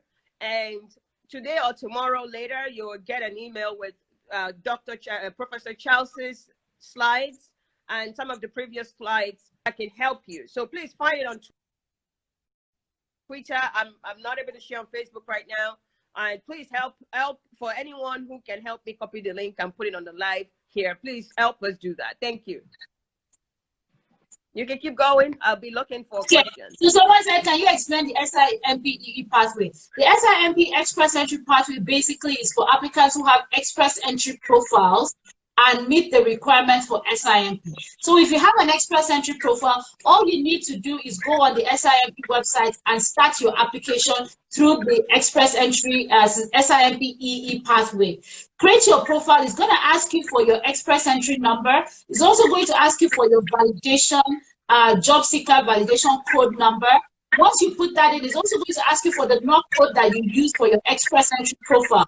Once you put that in, then it would allow you to go ahead and create your profile at that time.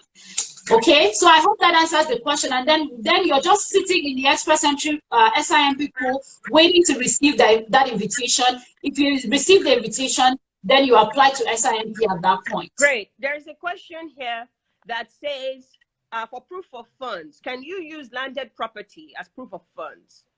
No, you can't use landed property as proof of funds. You have to liquidate it. You would have to sell it to actually get the value to use for your proof of funds. Landed properties are not accepted. Also, there is one that I want to bring up. So let's say a parent, an uncle, or someone who is not even uncle, maybe some daddy that wants to sponsor you, wants to do that. What is the pathway to get the money deposited that will not compromise the application? So it can still come as a gift. The only thing is, whenever you receive it, you have to keep it for 3 months. Okay. It has to be 3 months and held throughout the application process. Okay. So yeah, anyone can. So unlike Express Entry accepts gift deeds. Mm-hmm. So you can get a gift deed and submit your Express Entry application. But Saskatchewan does not accept that. So even if someone gives you a gift, you have to hold that money for that period of time, 3 months before you go ahead to submit the application. So then they know for sure that that gift is yours, and then you can use it. Okay, so I hope that's clear, folks. Gift deeds is not acceptable under SINP. Keep the funds for 3 months and throughout the process. So this shows that we can plan for this. You can plan and go and even get a loan from the bank or wherever you want to do. Deposit it in your account for 3 months and leave it there for almost a year. I'm just making stuff up here. Yeah, I would just say in terms of like the loan, because they always want it to be for money that is given to you that you're not going to return, right? Oh, so gift. Yeah, gift. Okay. Yeah. Mm-hmm. So it has to be gifts, something that you don't have to return, stays in the account for 3 months. You do the application, and then you leave it there until the end of the program. I think that this is very helpful, at least for me, on the part of a lot of people who have been wondering what type of money can go into that account. At least there is clarity now on what is possible to go into the account. If it's possible, a lot of people have trade certificate, and alongside a bachelor's degree. So someone is a mechanical engineer, but they also had gone to trade school to get their hands dirty. Is it possible to combine those under SINP? Very good question. And I would like to say that with SINP, your education must match your work experience. So if you did mechanical engineering at school and you've been working in the bank, even if your NOC code is on the SINP list, you cannot apply to SIMP, unfortunately. Your education must match your work experience. Now, even if that education, so for example, let's say you've been working for 10 years in the bank, but it was just 2 years ago that you finally got an MBA, you're fine. But if you were working for 10 years in the bank and all you have is a bachelor's degree in engineering, you can't apply to SIMP with that work experience. SIMP wants your education and work experience to match. So how do you check what the minimum education requirements is? You look at your NOC code. At the bottom of your NOC code description, there's a section that talks about what the education requirement is for every NOC code. What everything is listed there as required for that NOC code is what you must meet for SIMP application.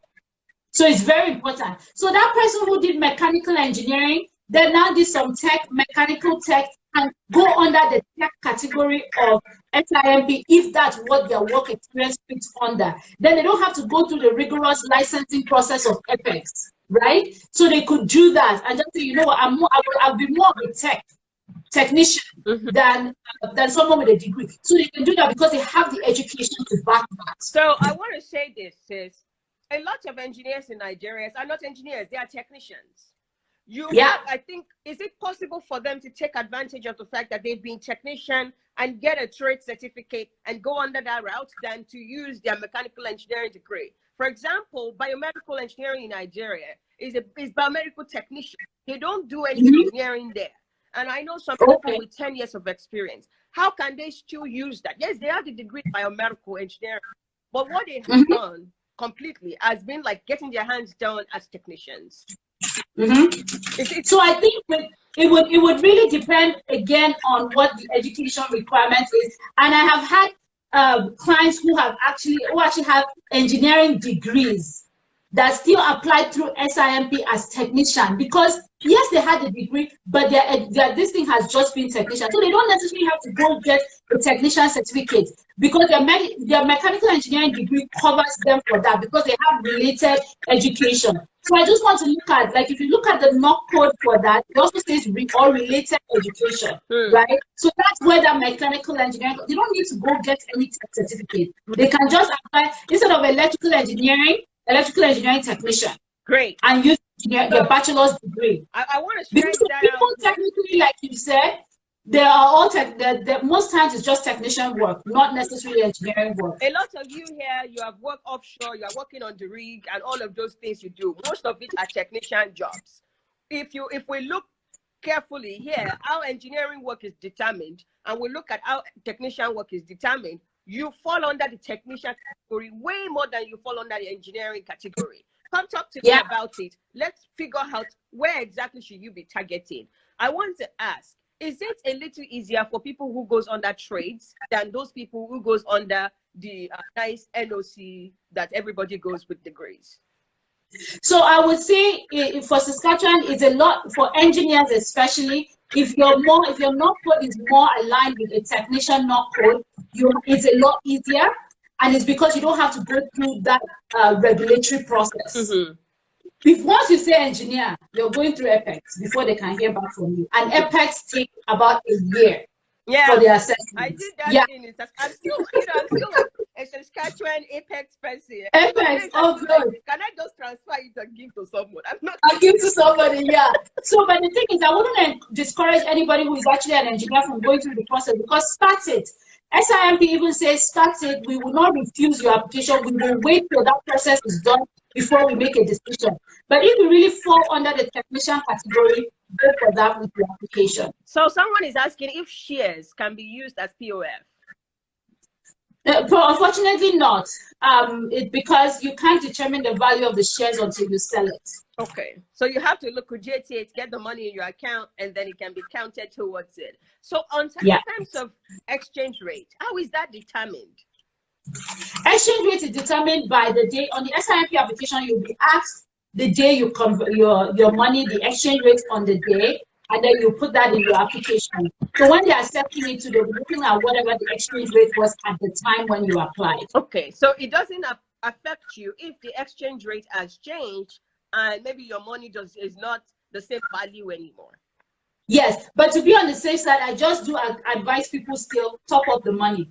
And that's why you said do put in more than the minimum that is required, just in case they come back and ask for it, right? So you don't want to be in that situation where it's that happen. I've not seen that situation happen before, but I would just say top up your money, basically. Okay. Like, you don't want any reason for an excuse, but the application for SIMP will ask you what the value was and the day you converted it and how much it is in your local currency and how much it works out to be in Canadian. So if two people, husband and wife, they both did IELTS, the wife is 33, the husband is 35, the wife has a bachelor's, the husband has a master's, would you advise, should both of them get into the pool? Should one person get into the pool? If both of them get into the pool, can they still put the other person as part of the application? Yes, both of them can get into the pool, have separate profiles. Whoever receives the invitation takes the family, because it's a family application, even if one person gets in. So don't feel like, oh, it's only the wife that is going, or only my husband. Both of you can get into the express entry pool. The biggest benefit there is that we're working with totally two different NOC codes. So then when an invitation happens, if it's yours, you go. If it's yours, you go. Okay. So both of them get in the pool, yeah.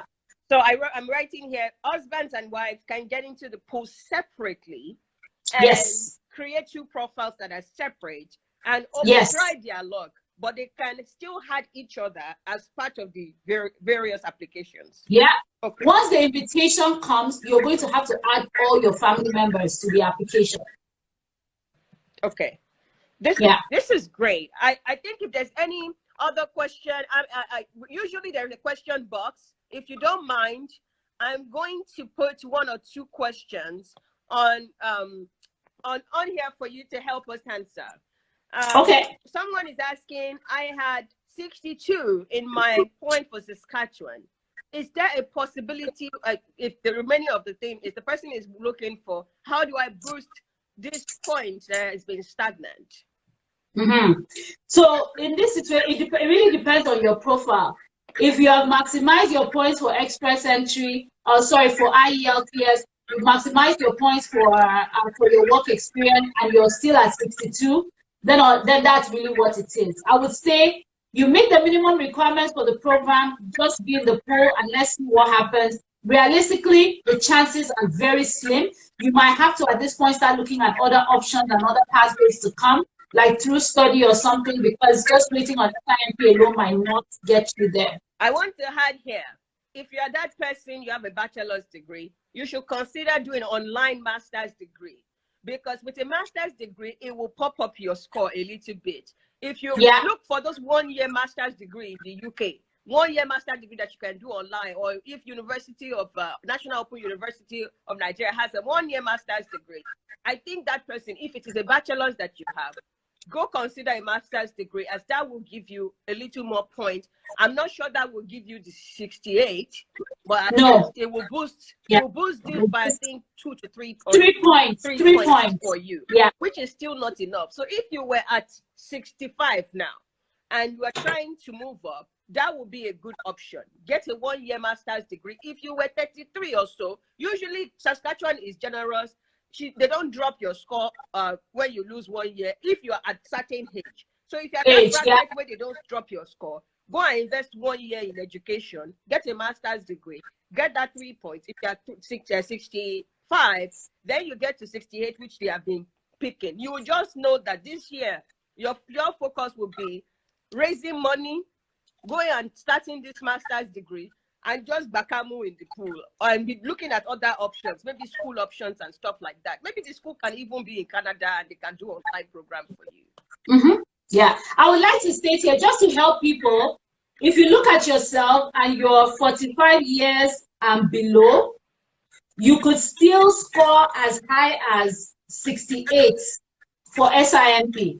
And to get that, you would need 10 years of work experience in 1 NOC code, master's degree, and IELTS of CLB 8, and then your age is between that 35 to 45. You can still score up to 68. Now, if your age bracket is between, if your age bracket is between 22 to 34, you can actually still score up to 70 with SINP.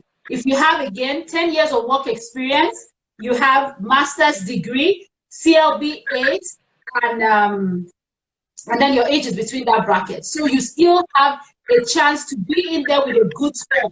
Now, you receiving that invitation to apply would really depend on the occupation. I want to ask, what is the age group? So the age group, if you're 35 to 45, you have a master's degree, 10 years of work experience in one NOC code, and you have CLB 8, you can score up to 68 still on SINP. Okay, thank you. Yeah. Must it be 10 years of experience? It doesn't have to be 10 years, but that's where you maximize your point. So what I'm just talking about is how to maximize your point. When you look at yourself, you say, you know what, if I am here, then I can get this. If you don't have that level, those points, then you know that you're not, your chances would be slim. Doesn't mean that you don't qualify. It just means that your chances of receiving an ITA would be slim.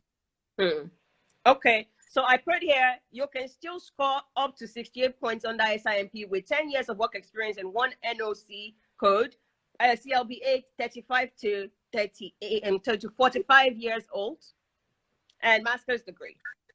Yeah. Okay. I'm confirming because I've been typing my rubbish. I'm not CCing you because if I go and misrepresent, more like that. But this is to you. I need to make Okay. We have 2 more minutes, and one thing that I want to tell anyone on the call today is this. You need a lot of patience here. You need some strategy here. You need to think about, why am I sitting in the pool and how can I help myself? You need to think about the fact that you will need money. So don't wait until the last minute before you start to put the money together. I'll find you the source of that money. Start to do it right now.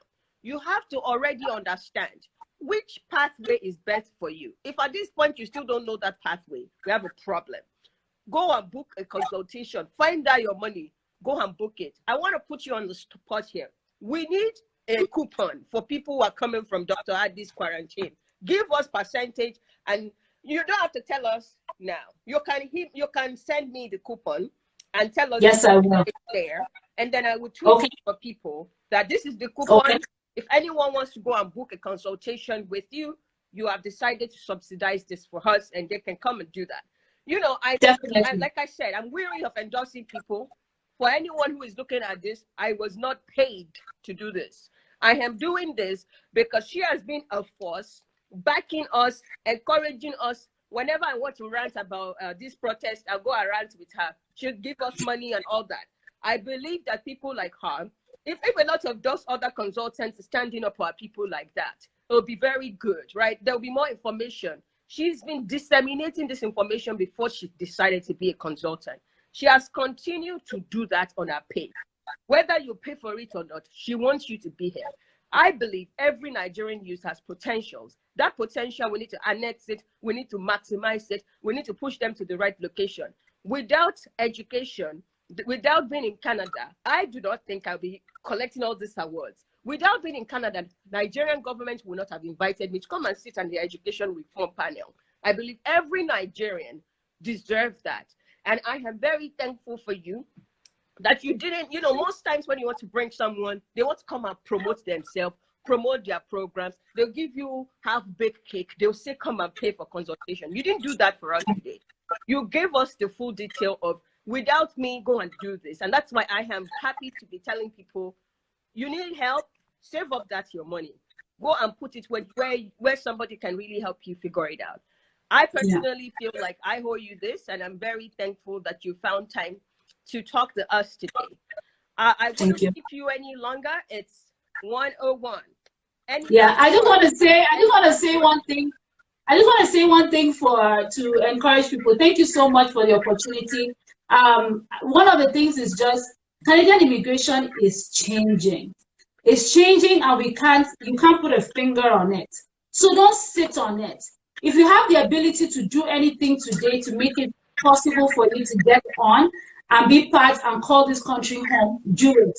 Don't give up on yourself. Don't be discouraged. I've tried, nothing has happened. There are many pathways. If you're self-employed, I'm not going to drop this here because there are many people. Under the cultural activity arts group, there's actually a special pathway that there's no competition. It's very different from express entry. So people who work in the movie industry, they are movie producers, they're self-employed, they do their own thing. You're a photographer, you fall into that category and you have your documentation. It's no express entry. The point requirement is only 35 points to qualify for that pathway. You just have to have clear proof for that your work experience. That's another pathway that a lot of people don't know about. So those people with, let me write it down, tweet it. Those people who has what? Cultural, just one sec, yes, self-employed. I just want to get the right knock code. So those people that are in the movie industry, so for example, if you direct movies, you produce content like that, or you're an athlete and you know that you'll be working professionally for yourself, that there is a pathway there, okay. Right? Okay. There's a pathway there, and it's I just want to get the right name so that I don't get the knock code wrong. Okay. So previous work experience in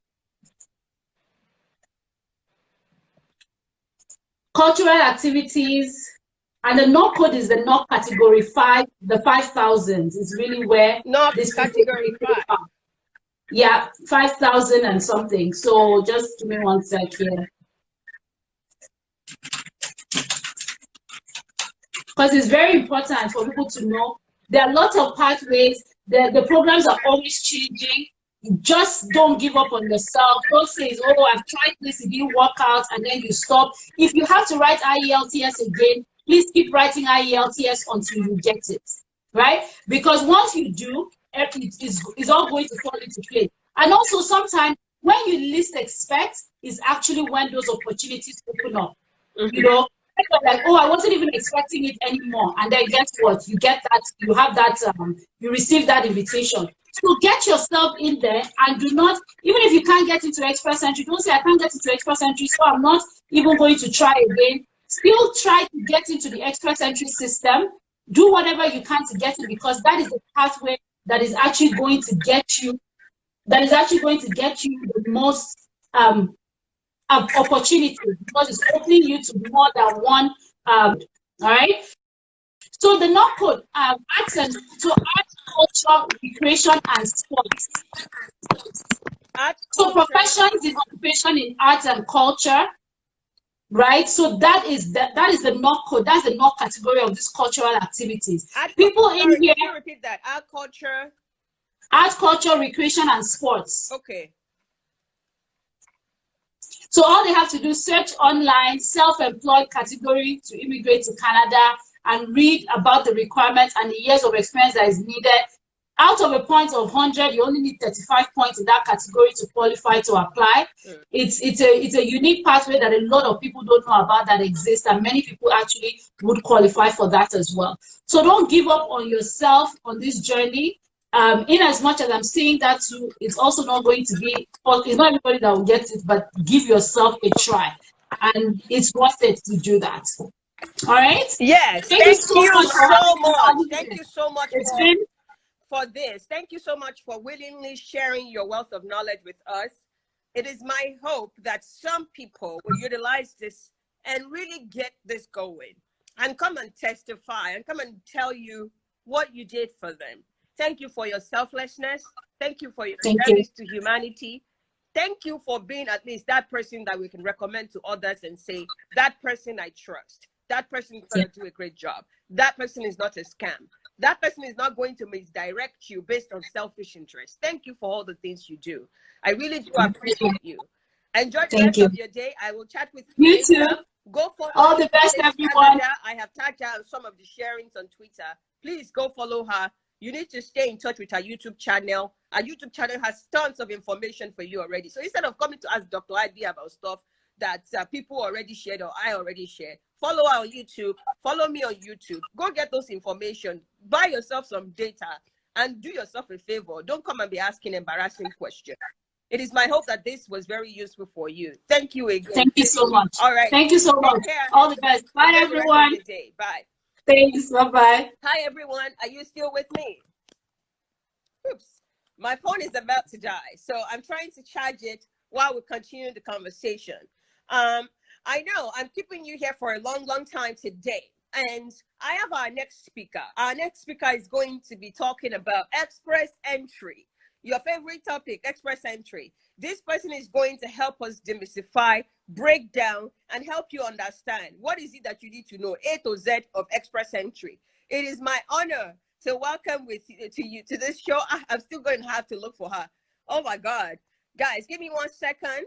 Let me make sure I can find her. Give me 1 second.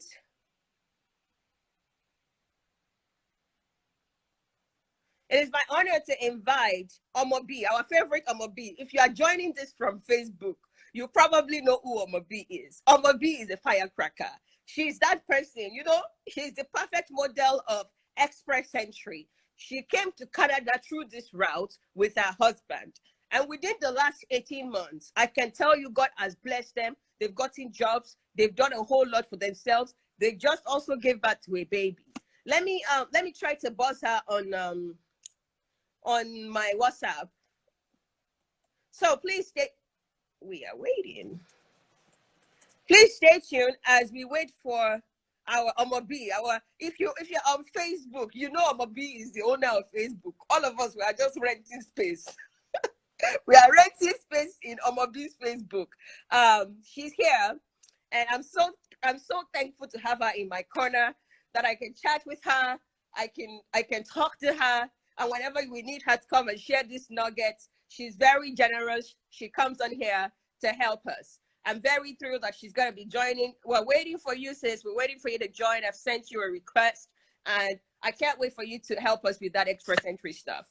Hey, sis, how are you? I was telling them that we are all renting space on Facebook. It's you that is owner. You are Zuckerberg. You own Facebook. All of us we're just renting space, maintaining and being respectful. When the owner is there, we don't make noise. We just respect ourselves. You're welcome. How are you today? I'm fine. I'm doing well. Thank you. Thank you. Thank you for honoring the short invitation. Nigeria is very hot right now. I believe if there is any time, like you have requested, you know, one of the reasons why this session is happening was because she asked us. She said on her Facebook, she said, if you know about how to migrate to Canada successfully, you need to bring out all your resources. You need to help people. And she made it clear that shame on you if you don't do that. Because this is the time that Nigerians are fired up to get the right things going. So when I saw that post, that inspired me. I asked myself, is it that I'm going to just sit on all this my Japa knowledge and say, let them go and watch the YouTube channel. Maybe we've done that. I believe people deserve an opportunity to be fired up by multiple people. First, they need to be supported. They need to see that we are supporting them. And they need to get, breakdown of all of it in one place. So today I have had two people.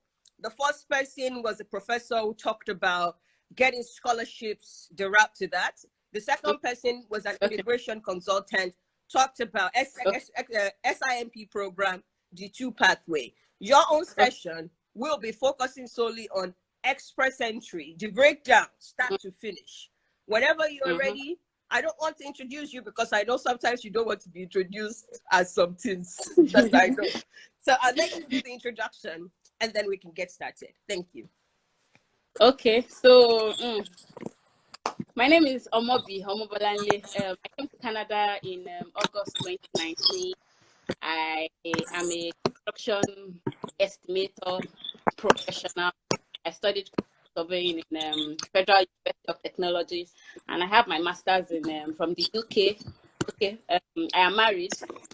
I have a son, and we came to Canada. My husband and I came to Canada in April last year, and between April last year till today, have had an amazing life in Canada. Honestly, I always say that Nigeria was not giving me enough, so that was one of the reasons why I had to leave Nigeria. I was earning so little. It was so bad. I just had to look for other options to just leave Nigeria. And so we've been having a good life in Canada, I mean, and things have really been going well. Yeah. So that is all about me. What again? I love traveling, writing. I write a lot. I love traveling, writing. What again? I think that's all. Okay, I like counseling. You have a blog. Yes, You have a blog. Yes, I have a blog, and I like sharing information. Anything that I have that would benefit you, I would share. I do not hold anything from anybody. When we were relocation, I told all my friends, every of my friends in my close circle, I told them that this is what I am doing. Are you guys not interested? And there is not one person that can say that I want to be relocated to Canada. You did not tell me. It's not possible. I am yet to see that person, or there's not one person like that. So my goal is I wish all Nigerians could leave Nigeria. So that's why I tell people that if you can leave, if you can relocate, do so. And the thing is that the process just takes 3 years. After 3 years, you get your citizenship, and then you can always come back to Nigeria and continue living. I'll be right back. Yes, you can always come back to Nigeria and continue living in Nigeria. So, that is what I tell people, that even if you love Nigeria so much, even if you're so patriotic with Nigeria, do this for the sake of your own children, and just give them second options. I brag that my son is a Canadian citizen, and look at the boy. He was just born 3 months ago and he's already a Canadian citizen. And I look at him and say, now, wow, see this boy, that is how much benefit or how much privilege one can give to our own children. And I always share my personal experience. My dad lived in the UK for over 25 years, and then he came back to Nigeria, and he did not what's it called? He did not do whatever was supposed to make him stay in the UK. And all his siblings and their children and my cousins are all British. And so looking at their lives and my relationship with them and everything, and I see that they have a better life than I do. We when it comes to living, quality of life and all that. And I see that it's not because they studied better than I did, or they have something better than I did or than I do, but it's just because we were just Nigerians and they had a second opportunity, and that's what gave them the privilege for them to have such kind of life. And so I told my husband that I don't want to die in Nigeria. If you're not game, or if you're not interested in relocating, let's know where this relationship is heading, so that we'll end it now. And then let me go look for somebody that I know that is game with relocation. And so I think that's a gem we need to drop. So a lot of us are on this call today. Some of you are still single. You are dating someone. If you're dating someone right now, that person is not going in the direction you are going. That person doesn't want to migrate to Canada or the US. That person is saying Nigeria is what they want to die for. I think you should reevaluate that relationship. It is critical that you people are going into the same direction, because you can't decide that you want to relocate here where you have a boyfriend in Nigeria. It's not going to work. That relationship is going to Pafuka when you move, because your mentality is going to change, your life is going to change, your thinking is going to change, your mode of living is going to change, and you're going to be so different than them. I can tell you that from experience. 3 years into your journey in Canada, how you relate with people, how you think, your level of honesty, what efficiency means to you is going to change. You cannot afford to have a boyfriend in Nigeria. You guys will be fighting every day. You will be so empowered and emboldened that to him, you will become a feminist. You will be giving him inferiority complex issues. You people will not agree. People cannot be together if they're not going in the same direction. Stop deceiving yourself. If he's not ready to move to Canada, if he doesn't see himself doing that, perfect that relationship on time and focus on you. All right. Yeah. We don't have a lot of time today. We only have 15 minutes for Omobi. Why? Omobi and I has done an explicit video in the past. We in that video we even have slides where you can see all the different information about each of these things. I'm surprised. Instagram has not caught us. We are already 2 hours in. It seems they have changed their settings somehow. We can be here for more hours. That's interesting. So I want us to make this question and answer for extra-century. Yeah, I know a lot of people on here. They already know the process. Somebody just came up there, told us a little more. People in the question box, we want to take your express entry question. I'm going to start to go first, sis. The first question is on proof of funds. One of the Okay. critical things that people find hard is the proof of funds. Could you walk us through some of the very good pathway to get proof of funds? What is the proof of funds requirement for a family of 2, a family of 1, a family of 4? Could you walk us through how should we approach it? How long should you keep the money in the account? Everything proof of funds. Let's start with that. Thank you. Okay. Proof of funds for a family of 2 should be around 4.7 million. For a family of 3, it should be 5.7. For a family of 4, should be 6.9. And then for a family of 5, should be 7.9 or so. Those are just the rough estimates here. That's just proof of funds. Now, we have to talk about the processing fee. Processing fee talks about your IELTS fees, your passport, if you need a new passport, your medicals, your PPC, that's your police certificates, your evaluation reports, your application fee, your RPRF fee, your passport's photograph, and other miscellaneous. So if you're just a single person, you will need, say, about 700K.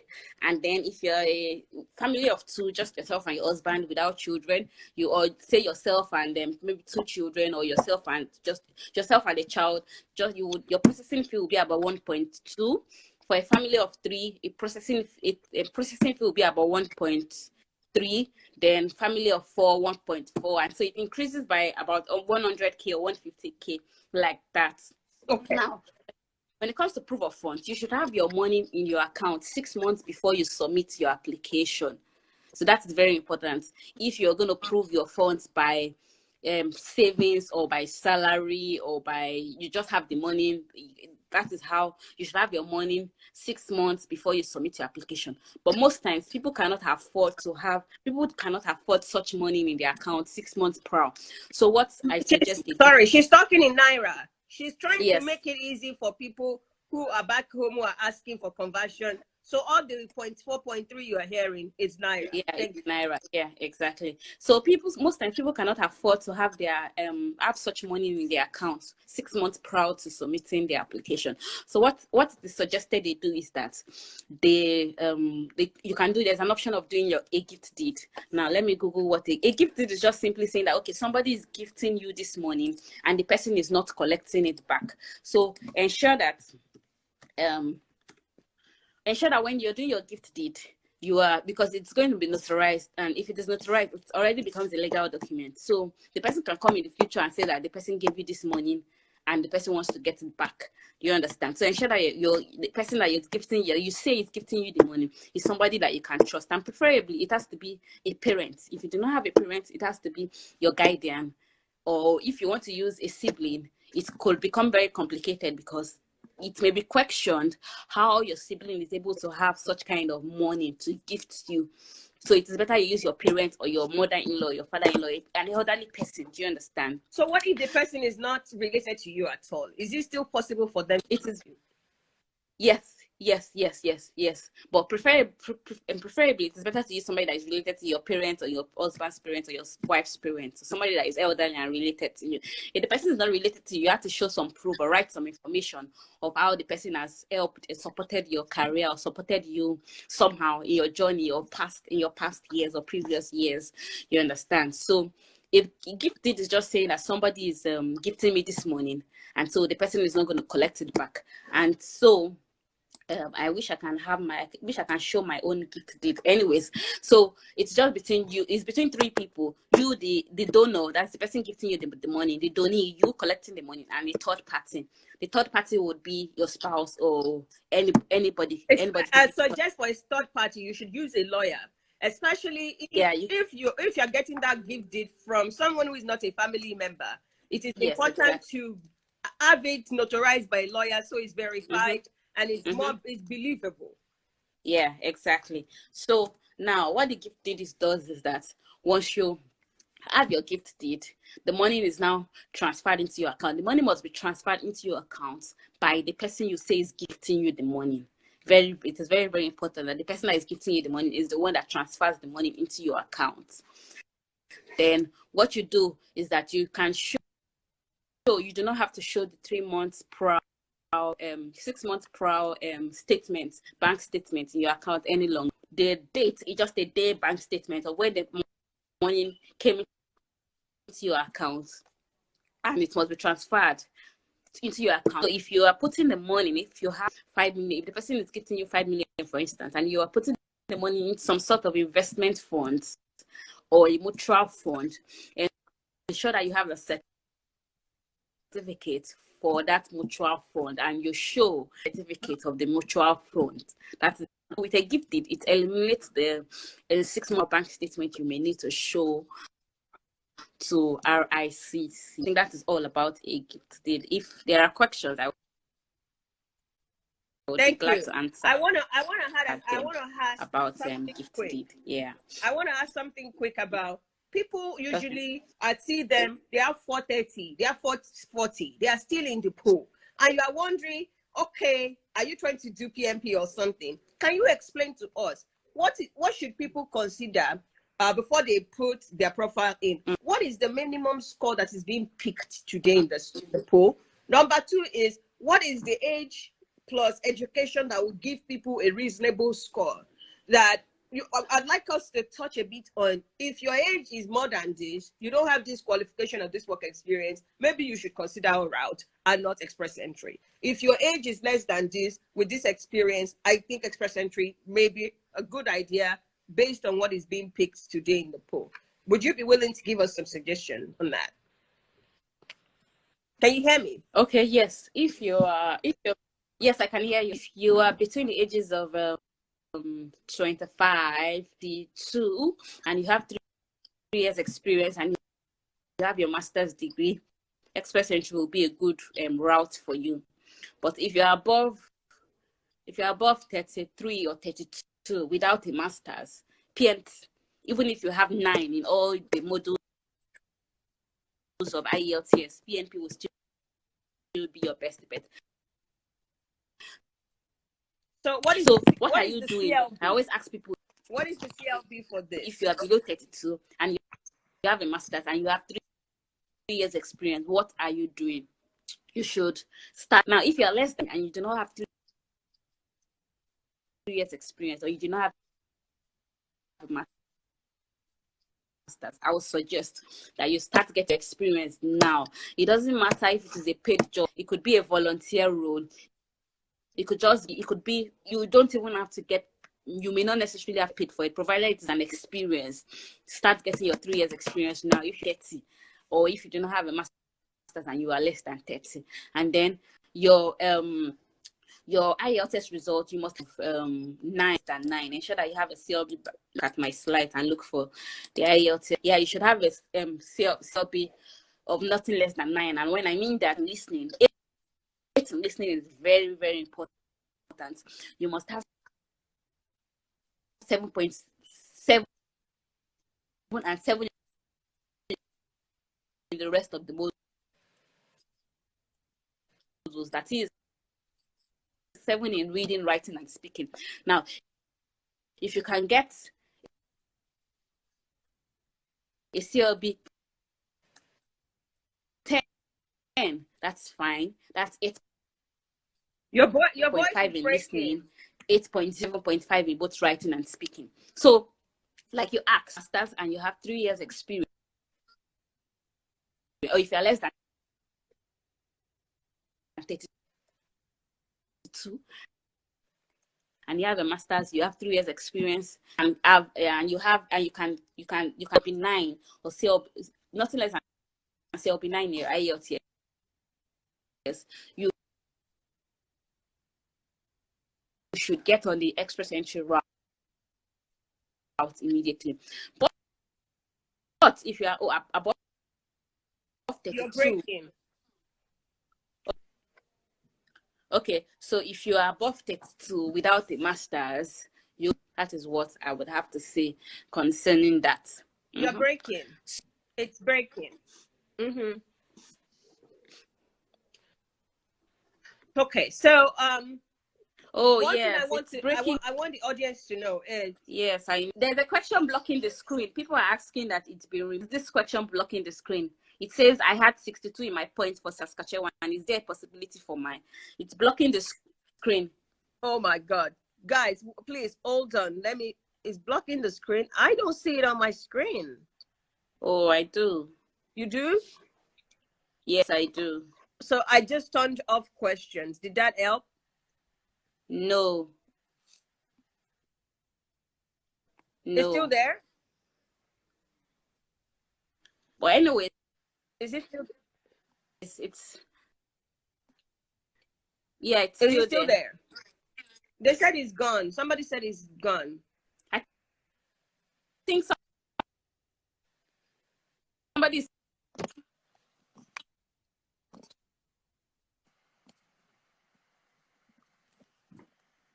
Is the network bad on my side? Oh. I can't hear you. The question. Omobi, you are breaking. Omobi, you are breaking. Window.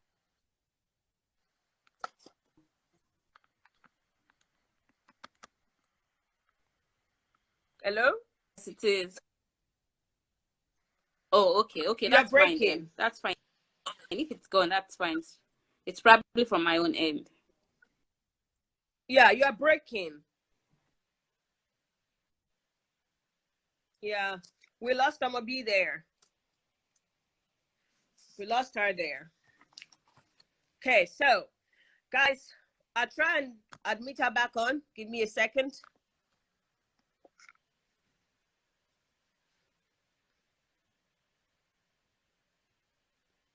Guys, I hope this session is going on well. Omobi, where you are, the network is a little bad.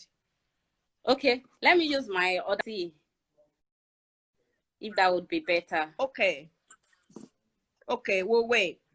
Guys, I really hope this session is helping you. I hope this session is impacting you. When it comes to express entry, one thing to keep in mind is this: one size does not fit all. If you haven't done your evaluation, you don't know how West work, I'd like you to go through my post, and I'll still probably tweet it out. You can do your evaluation to evaluate your point. I always tell people, if your point is less than 400, if your point is less than 400, you shouldn't be waiting for express entry to work for you.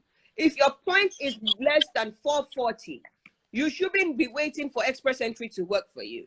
You should be looking for PMP program. You should be looking for Atlantic program. You should be looking for entrepreneurship routes that you can use. If your point is less than 440 for you, you may be sitting in the pool for so long and not be able to get invited.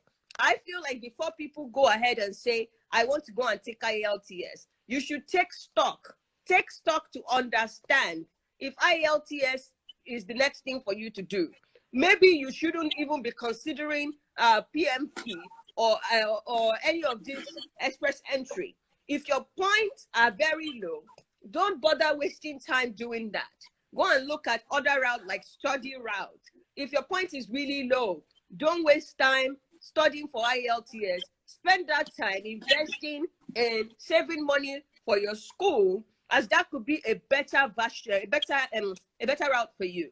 Please make sure before you go ahead and invest in IELTS, calculate your points. Make sure the point is at least reasonable. If your point is less than, for 449, the honest truth is this: if you sit in the pool with 449, express entry has not come down for so long. It has not come down. You are not, if you are waiting in the pool and your score right now is 449, you are wasting your time. Go and find a PMP program, Atlantic program, other programs that you can do.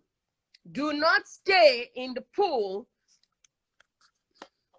Do not stay in the pool waiting. If you're less than 450, it is not guaranteed that the points will come down. I was hoping that we'll be able to ask Omobi if there are certificates that you should add. So if your points are low, if it's really low, I think if it's 400 or lower, don't bother. If you have exhausted all the points, so let's say you have included 2 certificates, you have done everything under the sun to be able to boost your score, and it's still not pumped up, I think you should be looking at PMP route. If your score is a little lower than 470, and you think if I get a second certificate, that will help you get to 470, go ahead and do that. you need to be able to calculate, evaluate. I'm trying to get that in again. Calculate and evaluate and say, if I do all the things that are possible to be done, like get a master's degree, like get a second certificate, if I do all of that, will that help me boost my points to get to 470? If there is no hope in that aspect, I think you should go and look at PMP route, study route, and all of that. If it's possible, can you touch quickly on what is the low points that people, how can people boost their points? So if someone is in the pool, they have 440. How can they boost their point to 470-ish, which is what they're picking today? If it's not possible to boost their points to 470, let's tell them now so that this is the cutoff. Anyone below that, go find PMP or go and find study route. Okay, how can you boost your point? You can do that by getting provincial nomination. You can get provincial nomination for Saskatchewan or Ontario or any province you are eligible to. You can get a job offer, which is quite very slim anyways. You can boost your education. You can get a master's degree. You can boost your experience too. You can boost your IELTS results. You must ensure that your listening is 8. You have 8, nothing less than 8 in listening, and nothing less than 7.0 in reading, writing, and speaking. You can boost through that. You can boost your language skills. You can write for the French exam. That's how you can boost. Yeah, those are the things you can do to boost your experience. Let me see if there's any other thing I did not touch. Like second certificate. Yeah, like second certificate, exactly. Yeah, that's how you can boost your through your speaking skills. You can boost through PNP. You can boost through additional degrees. You can boost through your IELTS results. You can boost through you can have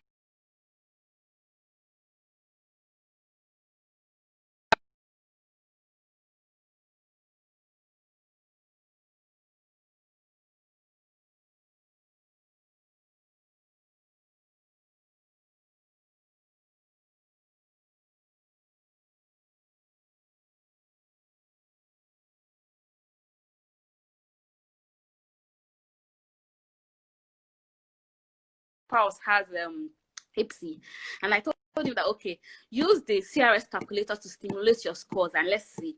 And so when he did that, with evaluating his wife's BSc, yes. Oh, can you hear me now?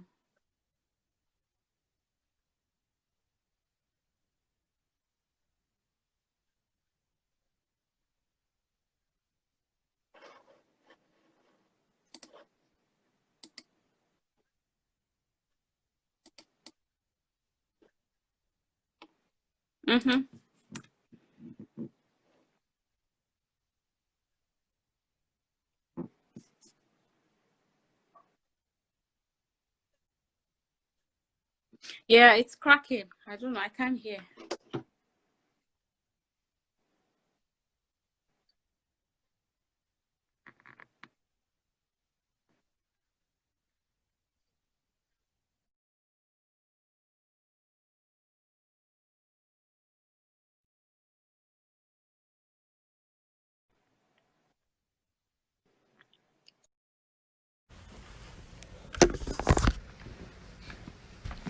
Hello, everyone.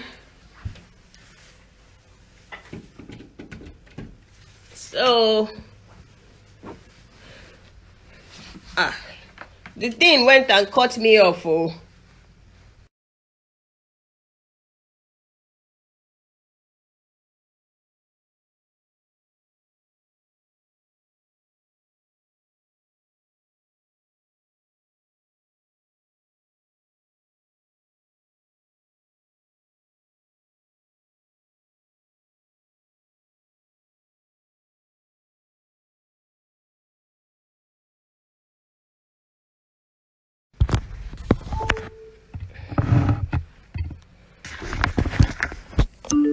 Hello, everyone. I hope you're doing well. Sorry that we had a break in transmission there. I don't know what happened. I just lost our speaker, and I tried to save The live, the waiting. Is it clear? Can you hear me? Guys, can you hear me? I need to know. Okay. Hi, sis. Hi. There's network problem. Oh. Is it what Yes. we are living in and they were still they will start subbing us, so they were still having network issues. I really want to keep you on here for longer. No, it's fine. It's we fine. have to let you go. And okay. I would recommend this, guys. Myself and Omobi had a long session, full G of the IELTS of the pathway to relocate to Canada. I did that session with her and Mrs. O. I will recommend that you go and watch that session because that session will give you more clarity. And my suggestion would be maybe, she's busy. I can't just go and get hold of her again and say she should come back. But I would say, if there are things that session doesn't cover and you've not heard today, if you send me such question and I can't answer it, I'd forward it to her to help me answer it, and we will post it on Twitter and Instagram for everyone. Yeah. One of the reasons why it was important for you to come up here is this. People cannot be what they cannot see. I wanted you on here for people to understand what is possible for them. You mentioned it yourself. You only relocated to Canada in the 2019. When I look at your achievements, when I look at how settled you have become, you and your husband, I wanted to show Nigerians, Africans, Asians that this is what is possible. And I'm thankful, even if you are not able to help us too much today because of issues, I hope the give date, the understanding of proof of funds, which is one of the most difficult paths, people understand it. I hope that at least they can watch, they can understand, and I hope that seeing you can motivate somebody today to get home and put a plan together with their spouses. If you don't have a supportive spouse, it's very going to be a important problem. But we can use examples such as her and her husband to convince your husband why he needs to get on board. Because relocating to Canada, they now have their own child, they both have jobs, their life is successful.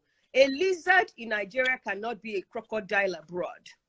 But I can guarantee you that a crocodile in Nigeria, when it gets to Canada, will be a fatter crocodile that instead of walking on the ground, is going to enter water, is going to spread their tentacles. I believe in you as a Nigerian. And I am thankful that you see an example today to further boost your morale on what is possible.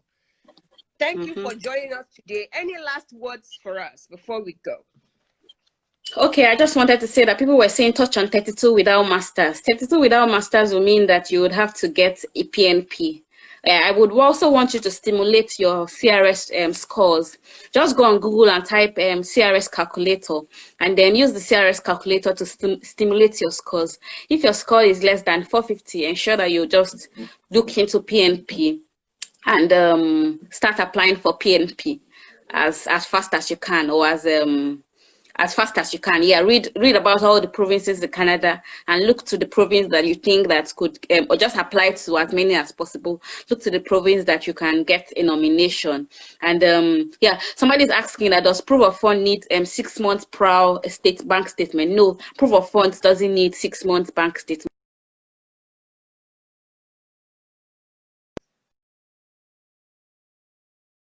Statement, 6 months prior bank statement. What you need is just your they give this certificate, the day's bank statement when the money was sent into your account, and then I think that's all. And then if you are investing the money, the certificate of investment must also be sent. So let me know if you have questions.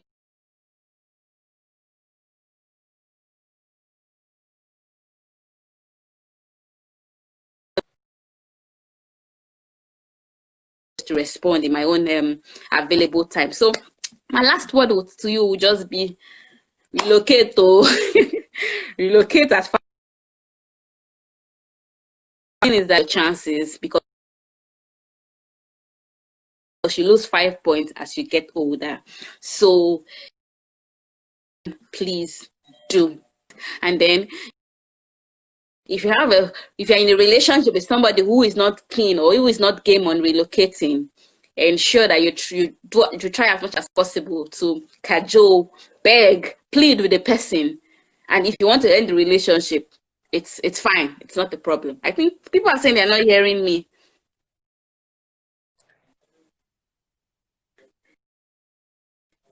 Can you hear me? Can everyone hear me? Yes.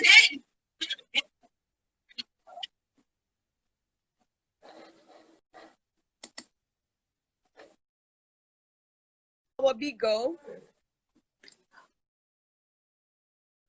Yeah, I'm here. Here for us.